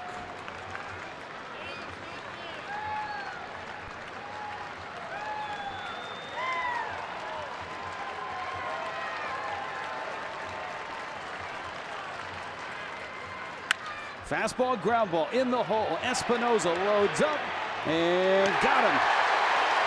And the Nationals come from behind with 3 homers against Miami's pen and win it 5-3.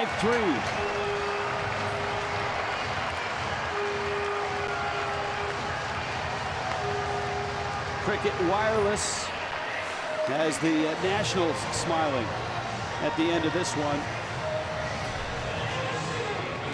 Bryce Harper